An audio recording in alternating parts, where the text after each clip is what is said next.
And now the next case. All parties in the matter of White versus Griffin. Step forward. 20-year-old student Vincent White is suing his college classmate, 22-year-old Bobby Griffin, for vandalizing his car. Bobby claims Vincent was spreading rumors about her and her friends. You all go to college together? Yes. Is that the idea? All right. Mr. White, it is your claim that Miss Griffin vandalized your car. Yes, ma'am. And Miss Griffin says, well, she in fact participated in the vandalizing of your car. She sprayed it with a fire extinguisher or something, but it was not the defendant who caused the major part of the damage. It was friends of hers who keyed your car, and she feels as if she took responsibility by giving you $8 for car wash, right? Yes, ma'am. Well, first we're going to find out a little bit about it, and then I'll deal with your erroneous assumption. Why did you vandalize his car? He was going around spreading rumors about me and my friends. We tried to confront him at the dorm. When was he allegedly spreading rumors about This you? was around November the 11th, 2004. What was he saying? He was calling me and my other friends, and we were trying to confront him about what happened, or why was he going around saying this when he knows it's a lie. Okay. He was calling you bad names. Yes, ma'am. And you and your friends tried to find him? Yes, ma'am. To confront him? Yes, ma'am. How many friends? It was me, Stephanie Gates, Yolanda, and Natalie. So you and your friends went to look for him? Yes, ma'am. Well, we were already at the dorm, so we were calling, and he's like, well, I'm gonna be where I'm at. So we go to his room. What year of college are you in? I'm a freshman. And what about you? I am a sophomore. And he said to you, I'm going to be where I'm at? Yeah. I would say, stay with it. So we go to his room, you know, to see if he's in there, but his roommate, he was saying that he wasn't in there. The other girl that was with us, Natalie, she went and took the fire extinguisher and broke the door handle. I didn't know about this incident until I was walking down the breezeway when his roommate came out and said, well, one of y'all gonna fix my door. And I automatically turned around like, you're not gonna disrespect me like that. So I go to talk to him about it like, we're not no, and he's still constantly like arguing, and he pushes me.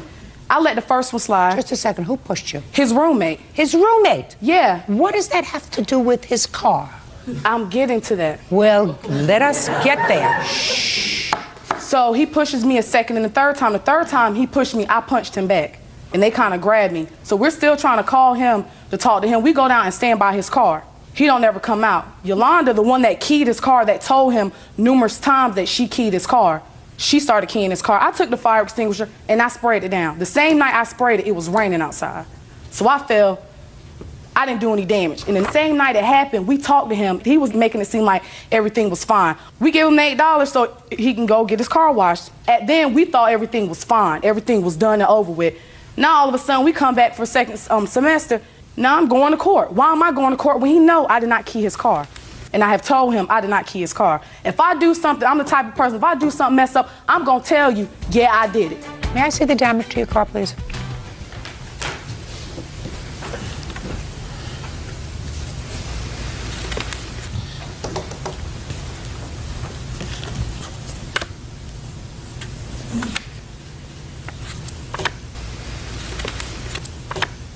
Okay. Step up. Your name? Stephanie Gates. All right, Miss Gates, what did you do to Mr. White's car? I didn't do anything to his car. You didn't do anything? No, ma'am. Okay, so it was just a couple of people in this little mob Yes, ma'am. that damaged his car? It was 3, actually. Okay, good. And they were friends of yours because that's what he was doing. He was telling bad things about you and your 2 friends, right? Mm-hmm. Good. Can I see the estimate, please? Come on now, you had like 5 papers when I seen you. All right. Now, Miss Griffin, you appear to be an intelligent young lady. Yes, ma'am. Got to stick with your English classes, but I think that you probably have potential. But I'm going to give you an exercise in criminal jurisprudence. She didn't tell you to sit down. Oh, I'm sorry. See how smart she is? I'm going to give you an example. Many years ago, when I was a judge in the family court, there was a young woman who got onto the subway, and she was wearing big hoop earrings like your friend is wearing. And a group of 4 girls got on the subway, and they went up to this girl who was on her way to school. She went to Fashion Institute of Technology. And they said, give us your earrings. And she said, no, I'm not giving you the earrings. One of the girls grabbed her arm. Another one of the girls grabbed her hair and pulled her hair over. The third girl stabbed her in the back and stole her earrings and killed her. Well, I don't think that's something Shh, like listen, listen. I'm trying to make you understand what this verdict is about. The girl who stabbed her was tried as an adult in the Supreme Court. And the 2 other girls, the one who grabbed her by the arm, the one who pulled her hair, they said, we didn't kill her. We didn't even have a knife. We were just messing around with her a little bit. We never thought our friend was going to stab her. We're not guilty. We shouldn't be held responsible. You know what I said to them after I convicted them of murder? I said, but for the fact, you see, this girl who had the knife, she couldn't have killed her if it wasn't for the 2 of you. First of all, you're acting as a pack. And when you act as a pack, the pack gets certain energy. And second, if you hadn't immobilized her, and if it was just one-on-one, in all probability, that young girl would be alive. It's because of the 3 of you acting together. You gave her the ability to stab her in the back. You're all equally as guilty. If it wasn't for the fact that you and all of your friends in a pack were out hunting for him, who hasn't said a word? Nice tie, by the way. If it wasn't for this group looking for him, pulling the fire extinguisher off a wall, going out and waiting for him near his car, spraying it with the entire content of the fire extinguisher, somebody else said, now you sprayed it, now I'm going to key the car. Never would have happened. So I'm going to tell you what your responsibility is. You're responsible, you, jointly and singularly are responsible for $1,070. Now, if you choose, Miss Griffin, to sue the other 2 girls and say, listen, I now have a judgment against me for $1,070, but you 2 participated as much as I did, so each one of us should share that responsibility, you go ahead and find him and sue him. He chose you to sue. That's fine. He doesn't have to be fair. He's the victim. He's the victim. He's the one whose car got vandalized, so he's the victim. And if he's a jerk, and if he's saying stupid things and being disrespectful, one day he'll get his. Now, I don't know whether you said anything bad about her. You have a mother? Yes, I do. She alive? Yes, she is. Would you like it if somebody called her the name that she alleges you called her? I would not. So you have to be respectful of other people's feelings, sir. Understood. That's what you're supposed to go to college to learn if you didn't learn it growing up in your house. So you're supposed to at least learn how to be a responsible adult when you're in college. That's what somebody is paying all that money for. In the meantime, Miss Griffin, I'm entering a judgment for $1,070, and if you want to find your 2 friends and sue them for their share, you go right ahead and do it. Thank you. That's all. That is excused. You may step out. Your Honor, this is case number 376 on the calendar in the matter of Hopper Damron versus Carnes. Parties have been sworn in, Judge. You may be seated, sir. Have a seat. Who's Miss Hopper? Aye. Okay, and who are you? I'm Melissa's mother. I'm Tammy Damron. Why don't you have a seat, Miss Damron? How old are you? Okay. 18. Okay, why don't you have a seat for a minute? I don't know if we're going to need you. Is this your former husband? Yes. Or soon-to-be former husband? Yes. But you are still legally married? Yes. How long have you been married? 1 year on September 27th. And you have a child who is how old? Almost 3 months. And Miss Carnes is his grandmother? Yes. Got it? Got it. From what I gather, a couple of years ago, you and your then boyfriend needed a car. You had an old car, and you decided to get a new one. Right. You didn't have good enough credit to buy a new one, so you asked Miss Carnes if she would buy the car in her name. You would make all the payments on the car, you and your husband. Correct. And you were going to trade in your old car as the down payment. They gave you a $2,000 credit. Correct. Is that right? And Grandma said she would do that, even though she risked her own credit if you didn't make the payments. But you did, in fact, you and your husband made the payments. Were you working during that year? Yes, I did. Actually, I had a job being a nanny. Did he work regularly? No, What did he do? I have no idea. Well, he did actually. What do you mean you have no idea? You lived with him. He had a DJ job on the side. That's pretty much what he did on the weekends and sometimes during the week. And when he wasn't doing that, he was at home. Who was taking care of the baby? He wasn't born at the time. So you were pregnant? Mm-hmm. Were you working while you were pregnant? Yes. Well, then an incident occurred with your husband. Correct. He assaulted you. Yes. That case is currently pending, is that Yes. right? Mm-hmm. Is that right, sir? Yes. So we're not going to get into that because that case has not gone to trial yet. So you separated. He took the car. Mm-hmm. You want your $2,000 back. Correct. That's what the case is about. Mm-hmm. Right? Yes. What kind of car did you trade in? 92 Geostorm. And in what month and year did you trade it in? August of 2003. Well, explain to me why you think you are entitled to $2,000 back from Miss Carnes. Basically, we had the arrangement that if we paid the payments that I would be able to drive the car, and we always made the payments. Whenever he wasn't working, I did pay the payments too. And you used the car?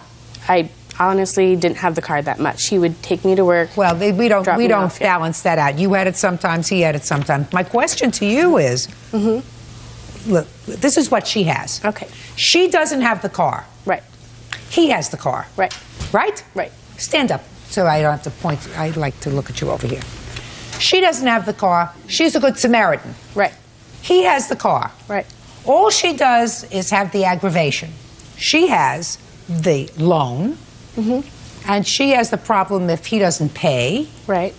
But she doesn't get anything out of this car. Right. So why do you think that she should give you $2,000? Honestly, Judge, I think that I'm entitled to $2,000 because it is not fair that I have to raise my son by myself with no car, nothing, without... That's not her problem. You want to say something? You could say something. I mean, that may be his problem, but that's not his grandmother's problem. Why should she go into her pocket and take out $2,000 and give it to you? Because she's condoning what he did. So what? That's not a legal response. What? What I have to say, Judge Judy, is the car was mine. Melissa had transportation. She got together with this guy. The mistake in the matter was that we didn't get anything in writing. I didn't want them to use, Melissa had transportation. She worked, she goes to school. He didn't work. The fact of the matter is, now, whenever he wasn't working and the payments had to be made, it came from Melissa or from... Ms. Damron, excuse me. You're not following me. Okay. Why should Miss Carnes, under what theory is it fair for her to go into her pocket?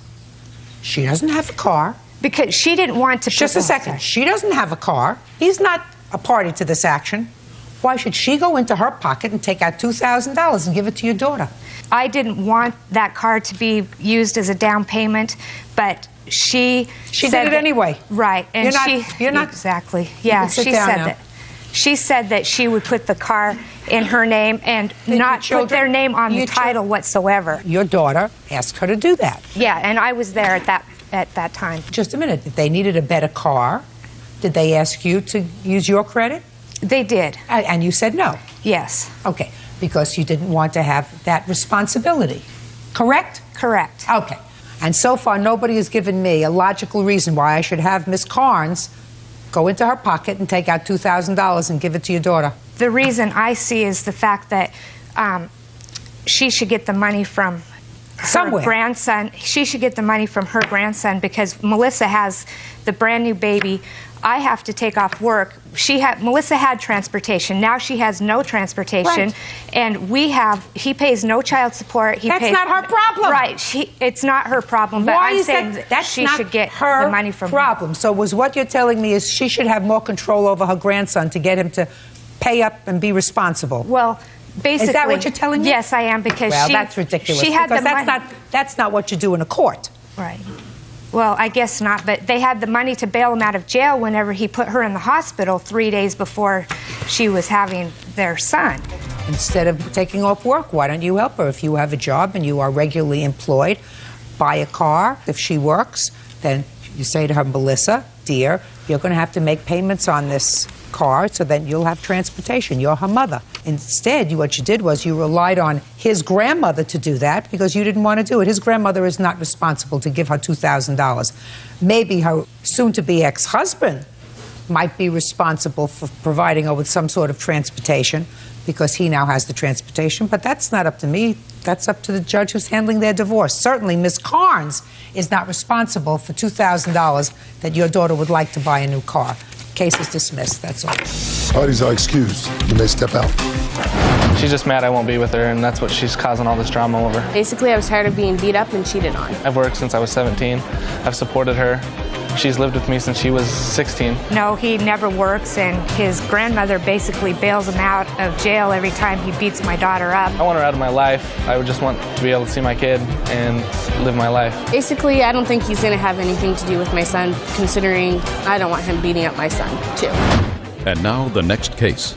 All parties in the matter of Denton versus Clevenger, step forward, please. Computer analyst Julia Denton is suing her sister-in-law, student Patricia Clevenger, for the cost of a '96 Toyota RAV4. Julia says Patricia's husband totaled the vehicle. Mrs. Denton, is this your brother? Yes. And this is your sister-in-law? Yes. According to your complaint, several years ago, your husband passed away. Yes. You say it was in 2001. That's correct. When he passed away, one of the things he had was an automobile that was in his name. You had a car, and you agreed to, at that time, let your brother and your sister-in-law use that car. Correct. Until the estate was settled, and with the understanding that when it was settled, you would sell them the car. Was that your agreement? Well, we actually didn't make that agreement. When I loaned them the car to begin with, we didn't make that agreement. It took a long time for the estate to be settled. It wasn't settled until the end of May of 2004. As it got closer to that date, then we started talking about selling them the car. That was my intention, to either sell it to another party or sell it to them if they were still interested in buying it. Once the estate was settled? Right, because I was not able to sell any of the assets. He did not have a will, and I was the administrator of his estate. Right. Okay. Now, you gave them the car to use from 2002, according to your complaint, until 2004. Now, my question to you is, in whose name was the car titled in 2004? The title was in my late husband's name until after the accident. Okay. Now, according to you, you insured the car up until May or June of 2004. Correct. And then sometime in May or June, you found out that you had started to insure the car. I did insure the car. After, when? In May, after her mother told me that she was no longer carrying insurance on the car. Okay, so you started to carry insurance Yes. on the car, even though you had no insurable interest in the car. At that point, we felt like the car had been given to us. We had already tried to return the car several times. She said she had no use for the car. Excuse me, Your Honor, that's Just a a lie. minute, I'll get there. And at some point, about a month or so later, your husband had an accident with the car and it was totaled. Yes. And you got a check for how much? $4,687. Which you feel rightfully belongs to you. Correct. And you feel none of that belongs to her because it was your insurance policy. Correct. What do you think? She gave us the car. Stand up. She gave us the car 3 years ago. We offered to give it back to her several times. She didn't want the car back. She had 2 cars and 1 driver. Yes. She had a Corvette. Well, what did you say? I'm just curious. What did you say when you offered to give her the car back? I said, here's the RAV back. You know, you can have it back. She said, no, keep it. Drive it. That's exactly her words. Keep it. Now, why did you bring it over there? Well, actually, I brought it over there to make sure that I wasn't encroaching upon her, to make sure that it was a gift, and if she wanted it back, she could have it back. So you brought it back to her to see if you were encroaching? Yes, ma'am. Okay, Ms. Denton. When did you have the first conversation with regard to the estate settling and some papers that would necessarily have to be exchanged? I found out that they had started to insure the car on June 17th. Up until that time, I carried full coverage insurance on the car. Do you have any proof of that? Yes, I do. I'd like to see it, please. Put your hand down. Now, this car was a 1996 Toyota? Yes. It was insured until the 17th of June, 2004, not May. It's insured until 17 June 2004. Okay. Full coverage. So you are mistaken that the car was not insured after May. So whoever gave you the information was mistaken. That would be their mother. Well, I don't know who it was, but certainly you didn't verify that with her, right? No, I did not. Right. What had happened was, Your Honor, because I had been paying the insurance the whole time, I would give the little cards to my mother, because she lives in the same town they do, to go and give to them, and I had given her the wrong card. And she looked at the date and told them that there must not be insurance on the car because it's expired. They got insurance without my knowledge. I don't see how they could get insurance. They had no insurable interest in the car. It was a gift. You had no insurable interest in the car. That's a matter of law. The car is not in your name. It would be like you deciding that you like the look of Bird's car and saying, I'm going to take out insurance on his car just in case he has an accident. And if he has an accident, I can collect on his car. You have to have an insurable interest in the car. The car was not in your name. And it's not something that is worth family feuding over. Sir, you have to use common sense. If she gave you the car, then the common sense would be, I cannot transfer the title to you in this car until the estate is settled, and that may take several years. But I'm giving you the car. But while I may give you the car, I'm not going to give you the car and pay for your insurance too, because that would be stupid. Put your hand down, troublemaker. Do you understand, sir? I'm ignoring your wife because she is not related to this lady, and you are. Yes, ma'am. So she doesn't care if she makes trouble, this one, but you should care if she makes trouble. If your sister was giving you the car as a gift, I would say to my brother, David, I want you to have this car. We can't do the paperwork on it right now. All you have to do is you take care of the maintenance, you take care of the insurance, you take care of all the expenses on the car, and at the appropriate time, I'll just transfer the title over to you. I would not say to him, I'm going to pay for all the expenses, including the insurance on the car. She didn't pay for all the expenses. The insurance! No, she's supposed to pay the expenses. I mean, something wrong with you? You look like a perfectly healthy man. Do you work? Are you employed? Yes. Yes, I am. Then why should she pay for the expense? You're driving. Listen to me. Listen what you did with your wife. You had the full use of a car for 2.5 years. You had it fixed when it needed to be fixed. You put gas and oil in the car. You did whatever you had to do. Somebody else paid for the insurance. Then, at the 11th hour, because your wife got some misinformation, you insured the car. You had not paid for the car. And you came into a windfall of almost $5,000 for something that wasn't yours. Listen to me, sir. Under your theory, if you had had the car in April, which you did, of 2004, and if you had had an accident and she was paying for the insurance at the time, who would have gotten the insurance money? I'm not asking, put your hand down. She obviously would have gotten it. Right. She would have gotten the money. Would you have sued her? Her insurance would have also paid for Ma'am, I wouldn't sue a family member. Right, because you would have done the right thing. And the right thing is, you don't come away with a windfall of almost $5,000, which is outrageous. Outrageous. We did have medical expenses after the wreck. Whose fault is that? Hers? No, but her insurance would have paid it if she was carrying insurance. Whose fault is that? Hers? We if you had medical insurance, sir, nobody would have had to pay medical insurance for you. You would have had taken care of it with your medical coverage. And if you're a working person, I assume your wife is working. She looks like she's an able-bodied person. You should have medical insurance. I'm a student. She's a full-time student. She's too old to be a full-time student if she has other responsibilities. I am a full-time student. Okay. You owe $4,687. Judgment for the plaintiff. No good deed goes unpunished, madam. Thank you very much. All desire excused. You may step out. This is case number 449 on the calendar in the matter of Nemechek versus Brooks Simons. Parties have been sworn in. You may be seated. Folks, have a seat. Looks like a lot of witnesses here for a relatively simple case. Miss Nemechek? Yes. I assume that this is Jessica? Yes. According to your complaint, you are Jessica's birth mother. Yes. And Jessica was adopted by a family when she was 4 years old. Yes, Your Honor. You are her sister. Yes. Adoptive sister? Yes. And both of her adoptive parents passed away, unfortunately, yes. from illness. For a period of time, she was staying with you. Yes. And then Ms. Nemechek, Jessica, decided that she wanted to come and live with you. Yes. And she did for a short period of time. Yes, Your Honor. 3 months, 4 months? 2.5 months. That was And during 3.5 months. 3.5 months. And during that time, you purchased some clothing for her and had other expenses. Yes, Your Honor. Then there was falling out. Yes, and Your she Honor. went back to her sister's home.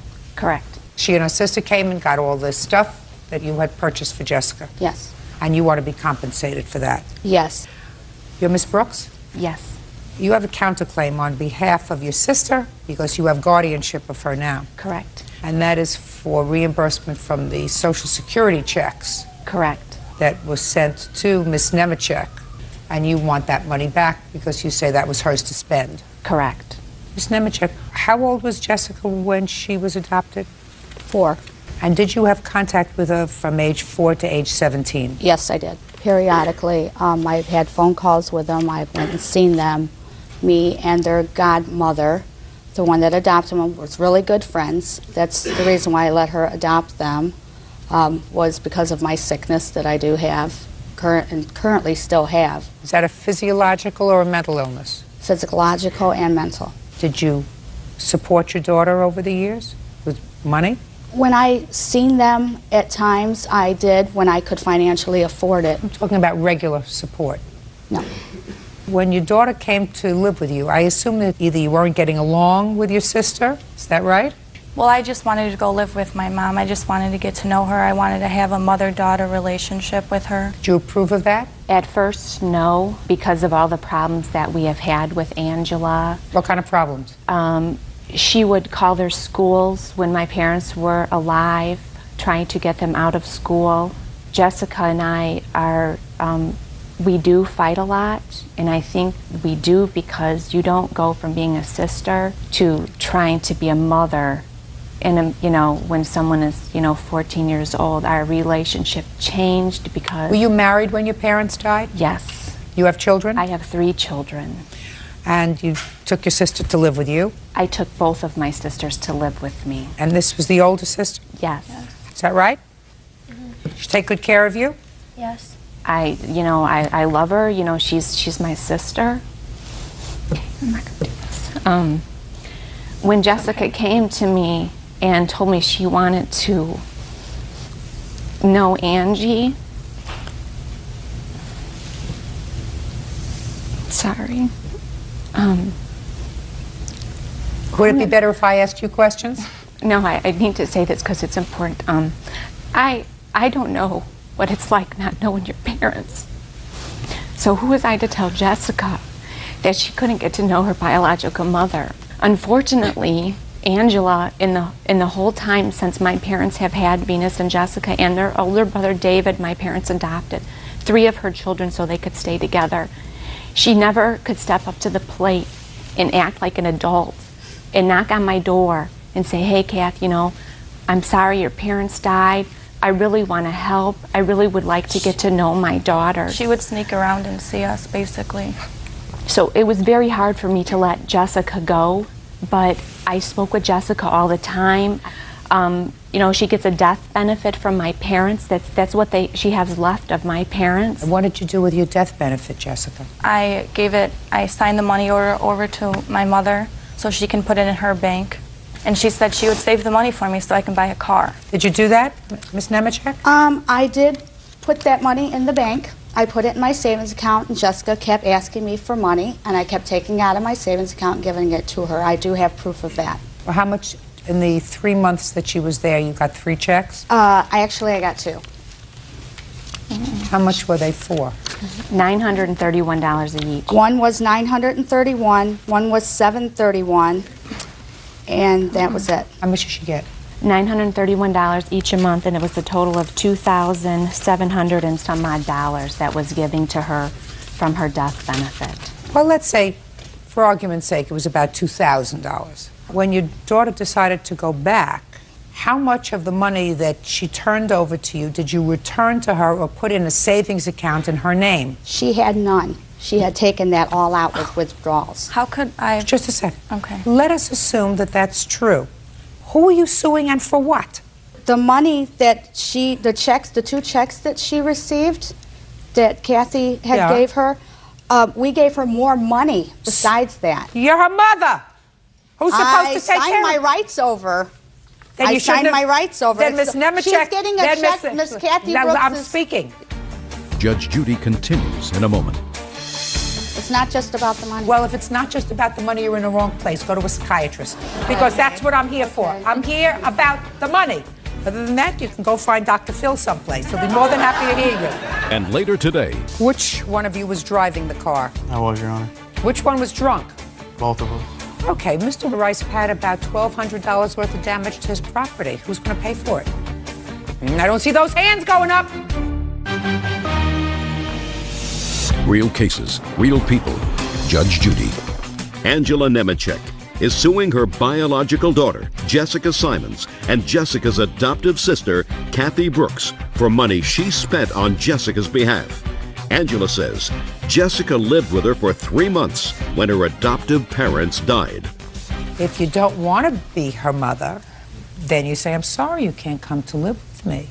But when you buy her clothes, things that you should have been buying for her for 17 years, and she decides, and you give it to her, that is a gift.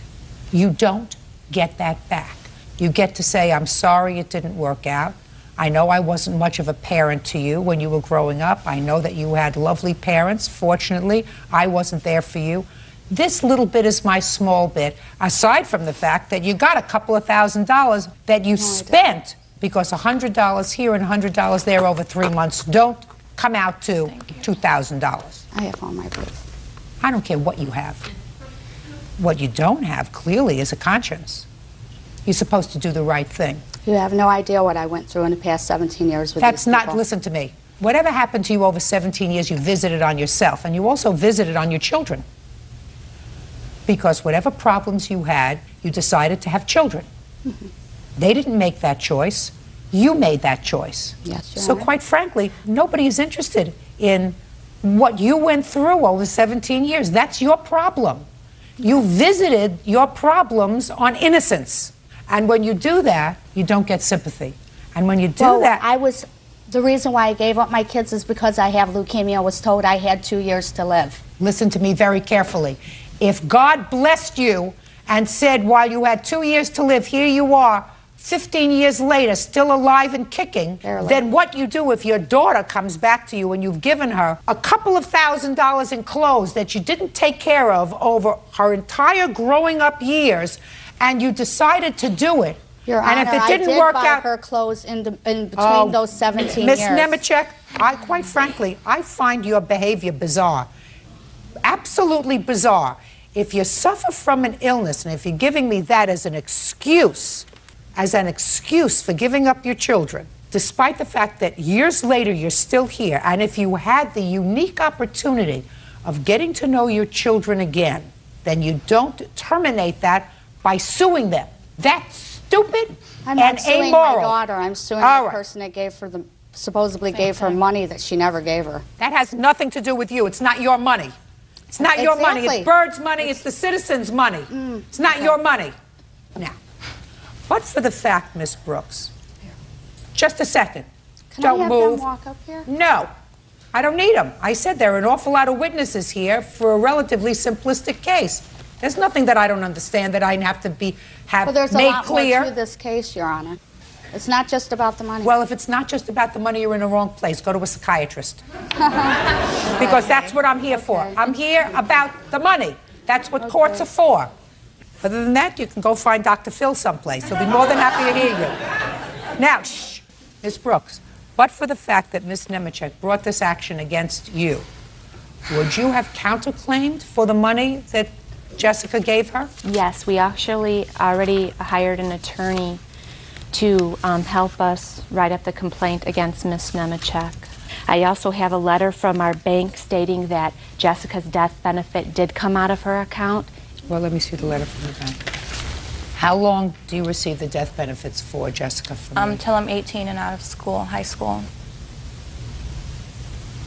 Well, this letter indicates, Ms. Nemechek, that there were 3 checks, all in the amount of $931. Well, all I have here is a deposit on August 9th for $731. That doesn't mean that you didn't get $931. And then I that have means that a deposit here I'm on speaking. September. I'm speaking. Death benefits don't change by $200. So that means that you may have deposited $731 and taken $200 in cash. I don't recall that, Your Honor. Well, you don't recall. That's why I have this from the bank. So 931 times 3 is $2,793. What'd you do with it? Right here. Oh, let me see it. Perfect.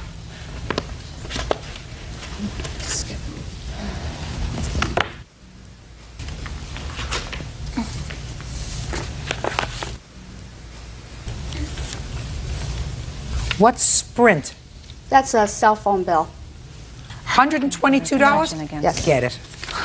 I don't know what this is. This is nothing.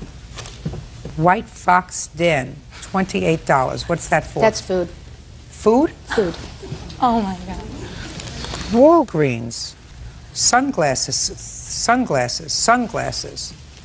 3 pairs of sunglasses. Shampoo. What's that for? It's for Jessica. Miss Nemechek, I think you're a bad lady. Real cases, real people. Judge Judy. Angela Nemechek is suing her biological daughter, Jessica Simons, and Jessica's adoptive sister, Kathy Brooks, for money she spent on Jessica's behalf. Angela says Jessica lived with her for 3 months when her adoptive parents died. I think you're a bad lady. And I believe your daughter when she said you were going to take these checks and put them in an account for her, and the purpose of that account was that when she got to be old enough, she was going to be able to buy a car for herself. I believe you told her that, and I believe that you then went through your trash can and picked out receipts that you decided for your home, for you and your husband and whoever else lives there, that the government was going to be responsible for. If you supported your daughter yourself for 3 months and you've given her no other support her whole life, you ought to thank God that somebody took care of her for the 14 years that you didn't. Judgment for the defendant on the counterclaim in the amount of $2,793. Your claim is dismissed. That's all. Parties are excused. You may step out. I wouldn't let her have custody over me, and that's just a way of revenge for her, I guess. Suing her own daughter. I have one daughter here. She's the one I'll help because I know she never screws me like the other one did. She was just doing everything behind everybody's back. My son Scott, she came to his school and asked him to go and do drugs with her. I'll see her in the next court on that one. She does need professional help. Definitely, she does. Maybe later on in life, if I'm not dead, then she can come around. But then again, my husband don't want her ever around. I think it's ridiculous. I have nothing to do with her anymore. And now the next case. All parties in the matter of Rice versus Welkowitz. Winnie, step forward. Restaurant owner David Rice is suing 18-year-old James Welkowitz and his former friend, 18-year-old James Winnie, for damaging his restaurant's sign when they were driving drunk. Welkowitz, raise your hand. Winnie, raise your hand. Which one of you was driving the car? I was, Your Honor. Which one was the passenger in the car? I was, Your Honor. Which one was drunk? Both of us. Raise your hand. Mr. Rice, you are the owner of a Wendy's. Yes, I am. These 2 idiots came through your drive-through. Yes, ma'am. Mr. Wilkowitz driving the car, I believe so, yes. and Mr. Winnie, passenger in the car. Yes. One of them wanted free food. Yes, ma'am. Raise your hand if you wanted free food. Raise your hand! And when they were told they couldn't get free food, they drove off Sped off, yes, Your Honor. and damaged some of your property. Hit a light Sign pole and and a ran pole. over a sign. Yes, ma'am. And you want them to pay for the damage. Yes, ma'am. Can I see the damage, please? Yes. I have pictures also, Your Honor. I'd like to see the pictures. I'd like to see the estimates. Very good, thank you. Thank you. There you go, Bert, thank you. And I have police reports also. We'll see. Date of the incident, please. October 21st, 2004. October 21st. That's my birthday. Happy birthday. My brother's birthday also. Now, you gentlemen were not celebrating my birthday, were you? What were you celebrating on October 21st? We were celebrating. We were just having a night out, just drinking. And whose car were you driving, Mr. Wilkowitz? I was driving his car. And how did you get the keys to his car, Mr. Wilkowitz? He gave them to me. He asked me to drive because he was too drunk. He was swerving all over the road because we just got back from Taco Bell. How old are you? I'm 18. What do you do? I do construction. Did you graduate from high school? Yes, Your Honor. When? June 04. And you? I didn't graduate, Your Honor. How old are you? I graduate this year. How old are you? 18. Are you on a 5-year plan of high school? No. A 6-year plan? I started school late. You think you're going to get smarter by being drunk? No, Your Honor. Okay, Mr. Rice has had about $1,200 worth of damage to his property. Who's going to pay for it?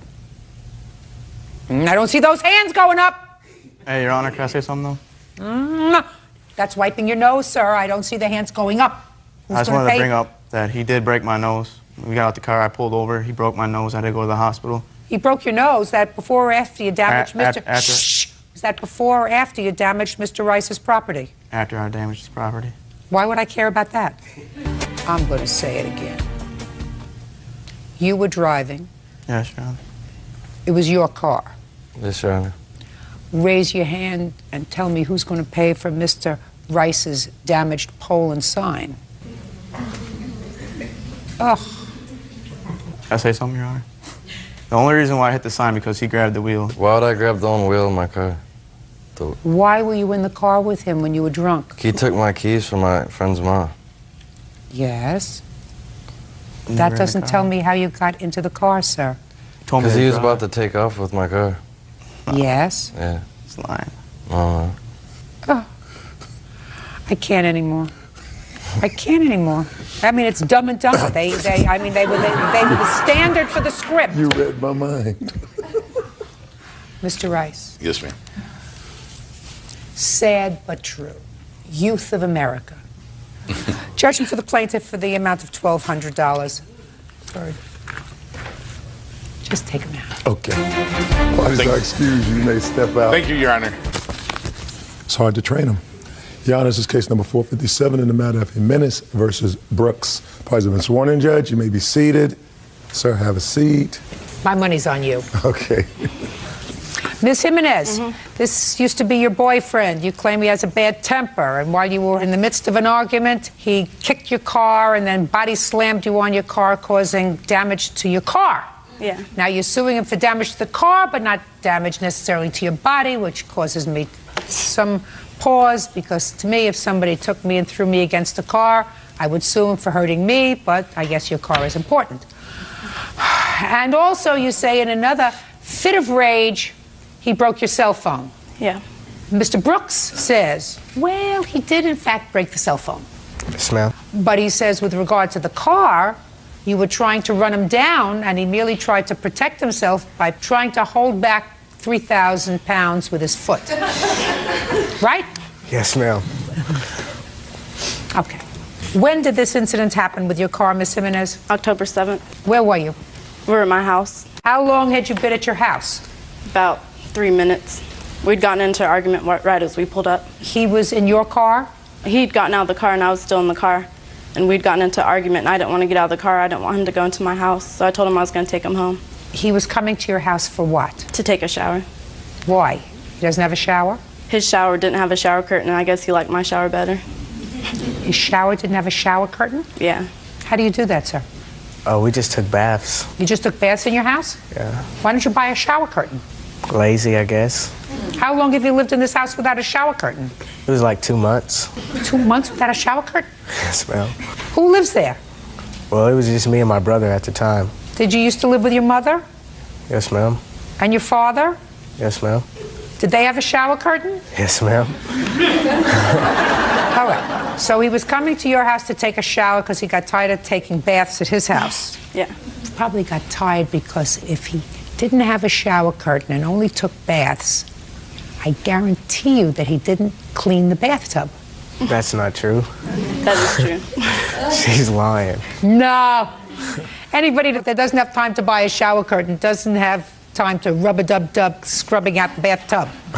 Anyway, okay, so you picked him up to take him to your house to take a shower. You got into an argument in the car. He got out of the car. You didn't want to get out of the car. You wanted to drive him home. Yeah. Somehow my roommate got involved into this argument, and he went up to the house to confront my roommate, and he assaulted my roommate. And then after that, he came back out, assaulted me, and then... Well, tell me how he assaulted you. He pushed me to the ground and kicked me in the leg. What was the fight about? That he used me. Used you? Yeah. Used you for what? Well, he didn't have a car, you know, he really didn't have very much money, and I was pretty much there for him. Okay, so he threw you down on the ground and he kicked you twice. Go ahead. He continued to follow me around, so I went and got in my car, and he continued to yell at me while I was in my car, and then he started... What was he yelling? I wasn't paying attention. I was just too disturbed by what he'd just done to me. And so I just sat in my car, and he kicked the hood, and then he kicked the side panel twice. And I have pictures here of the damages that he did. That's not true, Your Honor. This didn't happen at her house. This happened at my house. That's not true. She was telling the truth. She picked you up from your house without a shower curtain and took you to her house that did have a shower curtain to take a shower. Did you go into the house and take a shower? No, I had got into a fight with her roommate. Okay, about what? Because he said that I was using her. So I went up to the door, and I asked him if he said something, and he said he did. So he was walking away, and I kept following him, and then I hit him. You hit him? Yeah. What are you, nuts? No, ma'am. Where did you hit him? Well, I didn't really hit him. I kind of put... He was... He hit him as in he the head. Shh. She's lying. No, look, just a minute. You just said you hit him. Well, I pushed him in the back of his head as he was walking away. You know, kind of like that. Not true. Yeah, it is. And after that, we went into the backyard. We argued for a minute. Who argued? Me and him. Well, I certainly would argue with you. I'd probably call the police. And then you got back into the car? And she took me home. So what happened when you got home? Well, we got home. We were going to go out that night. I said I didn't want to go to the club she wanted to go, so she got mad. She was in her brother's car at the time. She thought I stole her keys. She kept coming over there after she went home from the club. My witness is right here. Okay, she was cussing, just ran into my house, didn't knock or anything, just walked in. We're in there chilling, you know. She said, "Where are my keys? Where are my keys?" I said, "I don't have your keys." She leaves and comes back, leaves and comes back. She does this like 3 times, okay? Finally, she comes back with her car. And she said, "Where's my keys? Where are my keys?" She's drunk, by the way. I said, "Dude, you're stupid. If I have your keys, how are you in your car?" Okay, so I had to... That's right. She said, "Dude, you're stupid." Is that what you said? That's exactly what I said. So I had to physically take her out of my house to put her in the car. Okay, as I did that, she was backing up. She backed up like this, and then she went for it, like she was going to hit me. And I kicked the car. I did kick the car, but she was trying to hit me. But she wasn't in the car when she did that. Yeah, That was my brother's car. That was not my car. I had put her in the car. You would put her in the car? Yeah. Yes, ma'am. Mr. Brooks, how long was Miss Jimenez your girlfriend? 2.5, 3 months, maybe. Did you like her? Yeah. Why would you put her in her car if she was drunk? Because she wouldn't get out of my house. Weren't you concerned that maybe she would hurt herself driving around drunk in the car? Yes, ma'am, but she does that all the time anyway. She always drives around drunk. Every time we go to the club, we're both drunk and she drives. That makes you Dumb and Dumber. If you get into the car with somebody who's driving while they're intoxicated, right? Yes, ma'am. Well, why are you so stupid? I don't know. What do you mean you don't know? I mean, we both drive drunk. I mean, I know how to drive when I'm drunk. I don't know. You don't have any children or anything, do you? Well, I do have a daughter. Well, I was going to suggest you not do that. Now you want to talk to me? Okay. Tell me your name. My name is Derek. Derek, you have a last name. Villanueva. Villanueva. Yes, ma'am. Did I pronounce that well? That's fine. But, so if I wasn't so good at pronouncing your last name, we'll just call you Derek. That's fine. Derek, were you a witness to this incident that happened on October the 7th? Derek. I was in Ronnie's house, sitting on the couch, playing the PlayStation. Everybody's got a PlayStation. PlayStation he has, shower curtain he doesn't have. Judge Judy continues in a moment. The entire world knows that the two of you drive drunk. So if you get behind the wheel and kill somebody, it's not an accident anymore. Do we understand each other? And later today, I was violated because I had a dirty pee test because I smoked weed or whatever. And I had to do 3 months, and I got out, had a baby, get out of my mom's Sounds like house. the American dream to me. Yeah. Sit down. Real cases, real people. Judge Judy. Amy Jimenez says her ex-boyfriend, Ronnie Brooks, owes for kicking a dent into her car and for breaking her cell phone. Ronnie says Amy was drunk on the night in question. Go ahead. Well, first I heard a noise to the left, and it was a foot coming through the door. That would be her foot. So Ronnie took her to the car. Well, like he said, she tried to run over him whenever she backed up and then came forward, and that's what I had seen. I also saw them yelling at each other, but I didn't see him hit her. He didn't hit her. No, ma'am. Because I read her complaint, and her complaint doesn't say he hit her. That was because his friends were around that time. Well, I mean, his friends weren't around him when you filled out this complaint, madam. Ma'am, she was also drunk, so, I mean, she doesn't even remember me. Oh, you kicked her car. I kicked it, yeah, but she tried to run me over. Yeah, but you kicked it on the side. He also slammed me on the hood several times. I made one dent on that car. He did only kick it once. I only kicked it one time. You kicked it once? One time. Very good, because these pictures were taken 2.5 months later, right? They were. My father took those pictures because I did not have a camera at the time. Well, that's too bad. 2.5, almost 3 months later, you don't bring pictures in of a car. Your Honor, I filed the police report later on, like a month later. I was terrified of A month later? He promised me he was going to fix my car, and I was waiting for him to fix it. I went over to his house several times. Just a second, Mr. Brooks. Yes, ma'am.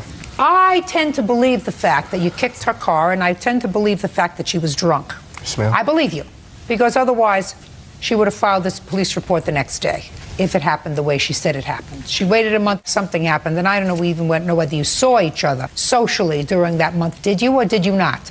Yes, ma'am. About 2 or 3 weeks afterwards, we did. Where did you go 2 or 3 weeks afterwards? She always went to my house after that happened. I have to go to his house because he doesn't have a car. You mean after this happened, you went to his house? His roommate lived with him, and I knew if there was other people around, he wouldn't. Just a second. I don't care whether his roommate was there or not.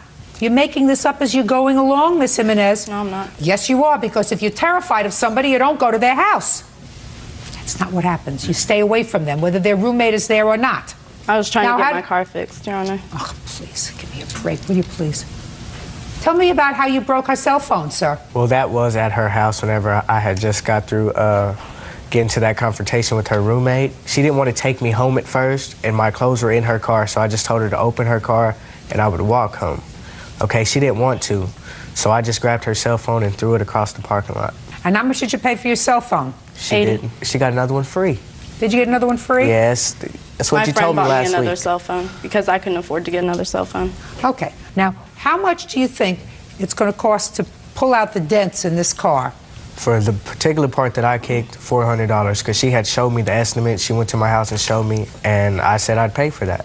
Perfect. Judgment for the plaintiff in the amount of $480. $400 for the kick to the car and $80 for the cell phone. Stay away from each other. Stay away from him. Parties are excused. You may step out. And by the way, one more thing.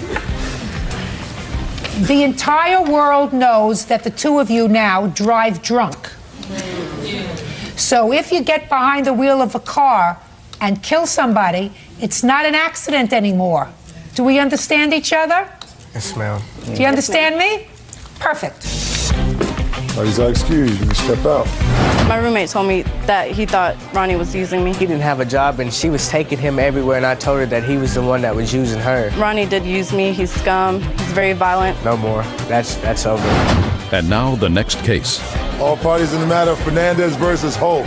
Step forward. 18-year-old homemaker April Fernandez is suing her boyfriend's sister, 24-year-old nurse's assistant Sheba Holt, for the return of a security deposit. Sheba says she kept the money because April ran up a $400 phone bill. Miss Fernandez, I assume this is your boyfriend? Yes. Your brother? Yes. According to what I read, Miss Fernandez, in your complaint, you had been living with Miss Holt. Her mother. And Correct. she lived there too? Yes. And there came a time when you and Miss Holt decided to rent an apartment together. You gave her a deposit, $300. Yes. And then you changed your mind. Yes. Why did you change your mind? During the time my son was in the hospital, and she would come up and visit. Is he the father of that child? Yes, he is. How old is that child? Now he's 4 months, 5 months actually. Go ahead. And during the time my son was in the hospital for surgery, he was only a couple weeks old, and my boyfriend and I planned to get our own apartment. We were living at his mom's house rent-free, and we were trying to save our money to get our own apartment. She came up with the idea that let's live together and we'll split the rent. So I went along with it. She picked me up, took me to the bank, I withdrawed money, and the day later I got released from the hospital, asked her to pick me up, and she never showed up. So I changed my mind and I asked for my money back, and she never paid me back. That's incorrect. She lived with me because that is my home also. I pay half the bills, I pay the phone bill, I pay half the mortgage, everything. Me and my mother share the home. And so, yes, she was living with me under my roof. That's fine. She gave you $300. You don't deny she gave you $300. No, I don't deny that she gave me $300, but I also don't believe that I owe her $300. Well, that's what you have to explain to me. Well, I have a phone bill here from when she stayed at my house. I did say that she can stay rent-free until after she had her child, but I didn't say that she can run my phone bill up. Incorrect. And so when I got my phone bill and seen all these collect calls that she accepted from that young man who was in jail, I didn't feel like I needed to pay her $300 due to the fact that mortgage was due. We were all still living in that house. Okay, I got it. Step. Ms. Holt, let me tell you this. Generally speaking, you can't do what you want to do, which is write off the $300. And I understand you gave her $70 back. Yes, I did, because I okay, felt and you bad. acknowledge she gave you $70 back. Yes, she did. You can't decide that you're going to hold that for bills unless you had a contract that provided that she was to pay a phone bill. Why would I need a... Listen to me. Why? I don't know why. I have no idea why. She was staying at your house with a baby. He's in jail for what? Anything? What in me? What? No. Oh, I was in jail for a probation violation because I didn't show up to court, failure to appear. And so I had a warrant for my arrest, and I got put in jail for 2.5 months. And then I got out, and... What had you been convicted of? What have I been convicted of? That was my question. You have the answer. Well, I got convicted of what was it again? It was it was grand theft, but that was in 2000. 2000 grand theft. I want to know what you were violated on, sir. What underlying crime were you violated on? I was violated because I had a dirty pee test because I, smoked weed or whatever. Oh my God. So I got in trouble for that, and I had to do 3 months, and I got out, had a baby, and, I wanted to get my stuff together and get out of my mom's house. Sounds like the American dream to me. Yeah. Sit down. Okay. I have enough. Miss Holt, Your Honor. Miss Holt, listen to me very carefully. Sure. You owe her $230. Who are you living with now? I still live at my same house. Perfect. With your mother? Yes. Now, what about him? And he comes in and out as he pleases, bringing his little entourage to come live on me. Do you know why that is, Miss Why? Holt? Because your mother permits it. Well, anyhow, I listen live to there, me. though, No, and I pay half of the bills. Am I speaking? When I speak, you don't. Take your hand off your hip. Only attitude here is mine. That's right. Your problem is you live with your mother. This is her baby. No, No. He's her baby. You're grown up. You work, right? Yes. You help pay the bills? Yes. You have a responsible job? Yes. You've had it for how long? Forever. Forever? Yes. He will always be her baby because he's never going to grow up. He's never going to be responsible. You have to find your own place because your mother is always going to let him come back into the house. Always going to let him come back with his entourage, and it's always going to irritate you. So if you want to be free of that stress and aggravation, find your own place. Now I'm going to listen to you.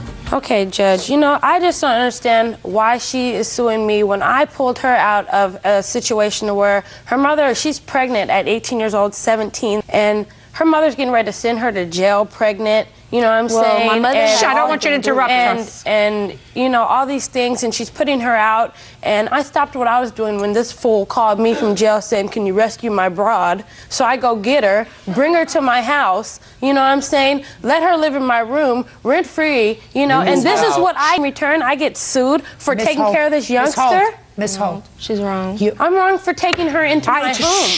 Don't speak. Letting her use me, that's what I'm wrong for. Miss Holt. Yes, ma'am. You are morally correct.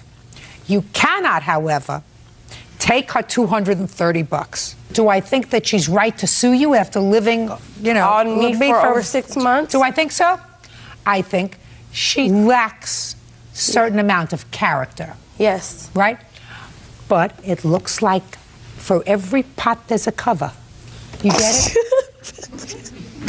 You get it? Yes, I do. Good.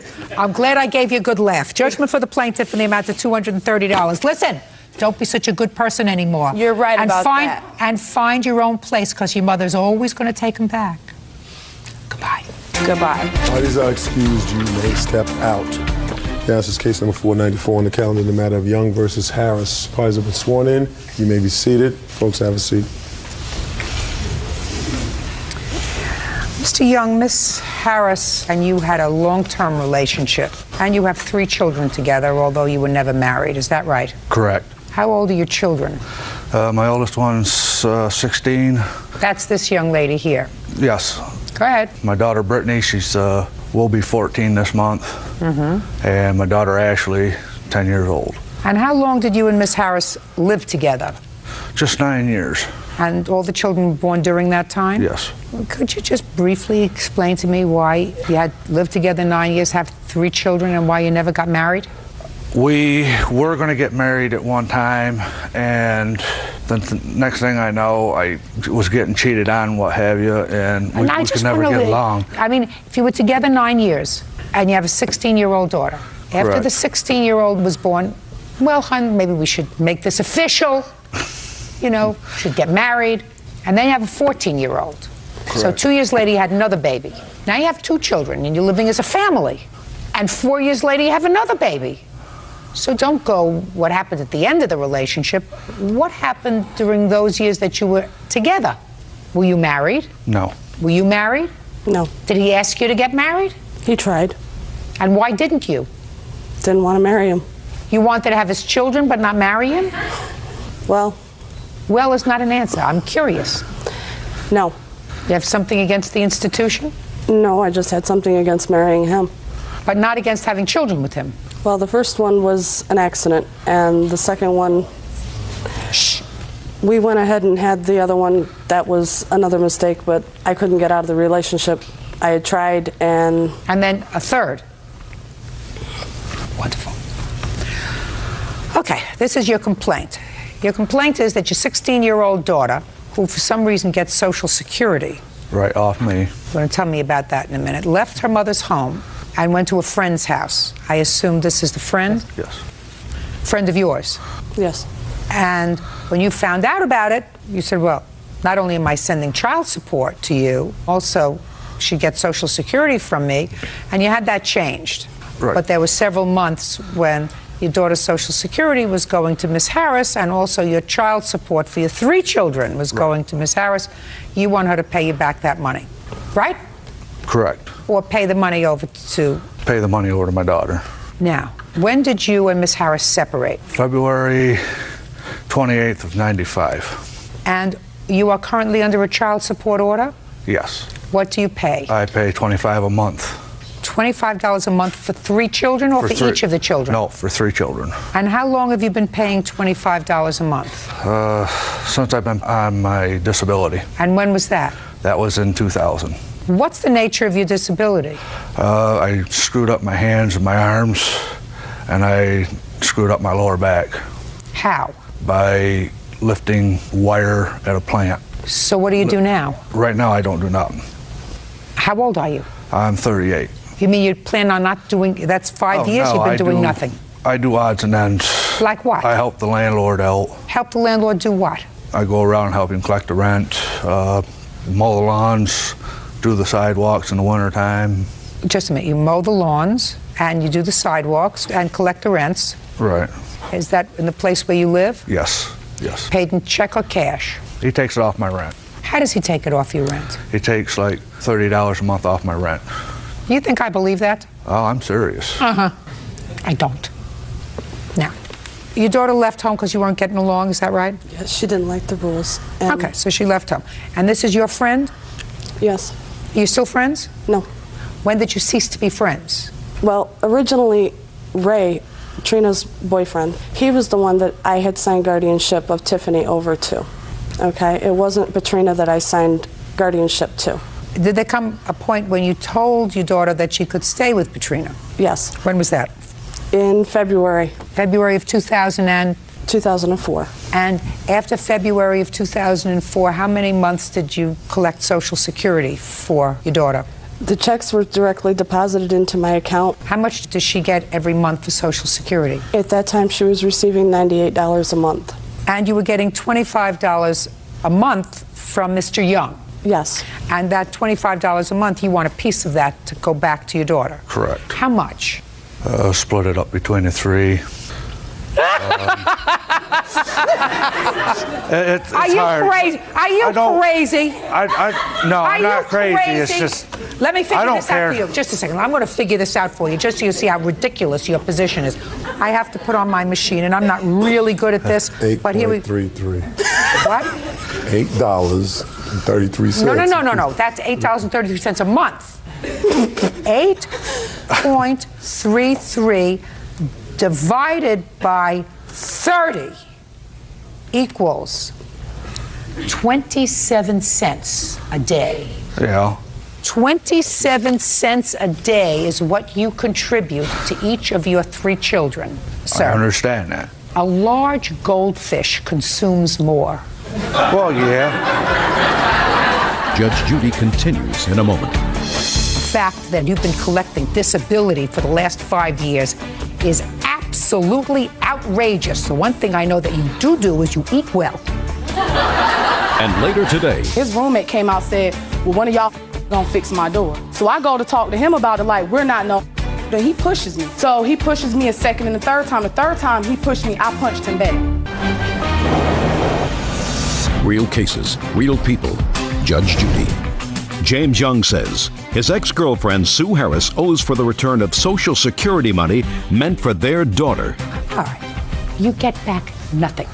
You're a scammer to begin with, because anybody that can mow a lawn and shovel a driveway can work. And the fact that at 38 years old you've been collecting Social Security disability for the last 5 years is absolutely outrageous. The one thing I know that you do is you eat well. Well, Mr. Young, and I don't believe that your landlord, for the work that you do, takes off $30 or so a month from your rent. That's a lot of baloney. So I suggest you go get a job, because there are people in the Social Security Administration who, fortunately for the rest of the taxpayers in this country, watch us. Now, that's dealing with your $25 that you want $8 back a month for to give to your daughter. That's not dealing with the Social Security. The Social Security payments should have gone to the lady who was taking care of your daughter. Yes, I agree. So why didn't you give it to her? As payee, I couldn't just stop being the payee. No, you don't have to stop being the payee, but you cash the checks. The checks were direct deposit into your account. You go, you take out cash, $98 a month, and you give it to her and you say, here's money for taking care of my daughter, who was living with you with my consent. You just have to do it. And you didn't. So for that, he's absolutely right. I won't like the fact that he's complaining about it, because he's not much of a provider. I used the money to support the house on what he wasn't The house is not the issue. The house is not the issue. Who is this? That's my husband. Does he work? Yes. That supports your house. Do you work? No. Well, you should. That supports your house. You don't take the Social Security check that's designed for her and use it to support your house. And if he needs more money to support the house, let him get 2 jobs. Her money doesn't go to support your house. 98 times 6 equals $588. Judgment for the plaintiff, the checks to be drawn to her name. What's your name? Petrina Silver. Petrina Silver. Thank you very much. Step out. Well, I understand what she said, but it was used for the house, and with him only paying $25 a month, it doesn't take care of 3 kids. I'm happy. My daughter's happy about it. He just loves to control me and think he has something over on me all the time. I'm not going to sit back and watch you take advantage of your own daughter. I have nothing against my daughter. She knows she can call the house anytime she wants to. I'm glad it's done and over with, and I'm very happy with her decision. I love my daughter. And his phone calls. He says she owes him. They both say the dating is over. Order. All rise. Your Honor, this is case number 81 on the calendar in the matter of Bennett versus Hassan. Parties have been sworn in. You may be seated. Thank you, Bird. All right, Ms. Bennett, I've read your complaint. You are suing for a smorgasbord of things, which I'm sure we'll go over very carefully. And you're also tacking on to this $1,500 that you say he owes you $1,000 for mental distress. Yes. You met through a dating service. Yes, Your Honor. And according to your complaint, as soon as you met, you found out that this gentleman had a penchant for things Oriental. Yes. So you started buying things for him, like Well, Oriental upon vases. his request. All right. But what did you tell her about the dresser? I mean, you picked up the phone, you said, hi, how are you? You want to have dinner? And by the way, I saw a I dresser. told her that I'd really like to have this dresser because it was really in absolutely incredible shape. And I said, either you can buy it and I'll pay you back or I'll give you a deposit. And so she decided that she was going to go ahead and make the phone call and purchase the whole thing. He owes you for the dresser. He owes me for the dresser. Okay. Now, Miss Bennett. Yes. I read your complaint, and I read his answer. So I saw from the papers that it looked as if you were absolutely right. He owes you $443 for the dresser. Yes. That's where, madam, we part company in your complaint. Why is that? Well, you want a whole bunch of money for collect calls that you accepted from him. He told me, and my witness here said that he would pay for them. Him and Tim would split the cost of the collect calls.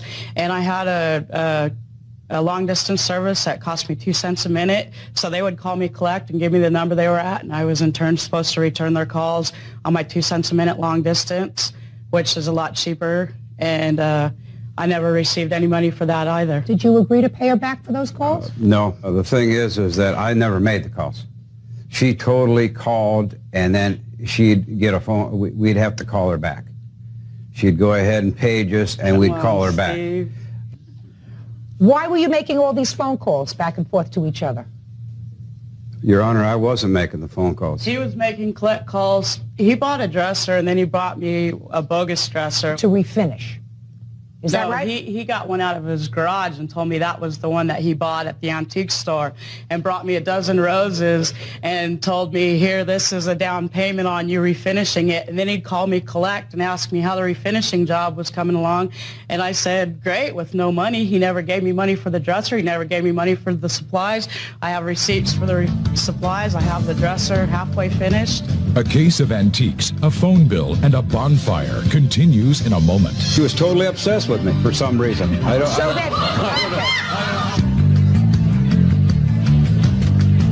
Suzanne Bennett says she met Steve Hassan through a dating service. Now, she says he had her pay for his antiques and his phone calls. He says she owes him. They both say the dating is over. What was this dresser that you gave her, sir? It was a dresser that she agreed to refinish that I really liked, and I paid $200 for it. Why did you agree to refinish this dresser for him? Well, for a lot of reasons. He was calling me and harassing me. He came and left a note. Come on, Miss Bennett. Why did you agree to refinish this dresser for him? Because he said he'd pay me to refinish it for him, too, and I do upholstery and that kind of work, and so I agreed to refinish it. Is that why you gave it to her to refinish? Because it was a business? Of course, because I really liked the dresser. I wanted it to refinish, and I wanted a dresser. I mean, were you going out with each other, or this was this? Yes, we were. We met on a... That's not true. Just a second. I mean, I'm still not following. Clearly, according to her complaint, there was something that she felt to you because she bought you a vase, correct? I can show you. And she bought you another vase, correct? No. Is that right? That's right. She was totally obsessed with me for some reason. I don't know how to say it. I can't help that. I'm not her. Okay. Mr. Hassan, if that's... Easy, I'm trying to get down to what's real here. Right. So am I. You know, I'm really trying to get down to what's basic. Did you like him? Come on. I thought I did. All right. Is that why you bought him these things and agreed to refinish the dresser? Come on, tell me the truth. No, it's not. I agreed to refinish the dresser because he said he'd pay me to do it, and I was unemployed at the time, and it sounded like an opportunity to make money. I had nothing else to do. He was going to buy the dresser. He was going to pay for the dresser and Did you pay for agree to pay her it. to refinish the dresser? Yes, I did. Did you pay her for it? I never got the dresser back. She told me in black and white that I couldn't have the dresser. And it broke my heart because I really wanted that dresser. How much work did you do on it already? I've stripped it completely down, and I've replaced the wood chips in it. with mahogany. I had iron in wood pieces. Yeah. How much do you think you can sell it for? Nothing. Come on. How much? It's you think? not worth anything. The back drawers broke. I mean, he got took for it for $200. He probably didn't pay $200 for it. He got it from a job that he was doing. He got it for a job that he was doing. Your Honor, I did no, Your Honor, I did pay $200. You have the bill for it? No, I don't have the bill for it. You are prepared to return this dresser to him if he compensates you for some of the labor and or some of the work that you did on it. Okay. And you agree, sir, that you owe her $443 for the dresser that you have? I tried to deal with her and called her on 10/22 and asked her what it would take to settle it. I was going to pay it because I was under the wrong assumption that it was a gift, and then all of a sudden it isn't a gift, and now I owe her, and I said that I would pay her. You know what she told me? Good. What did she tell you?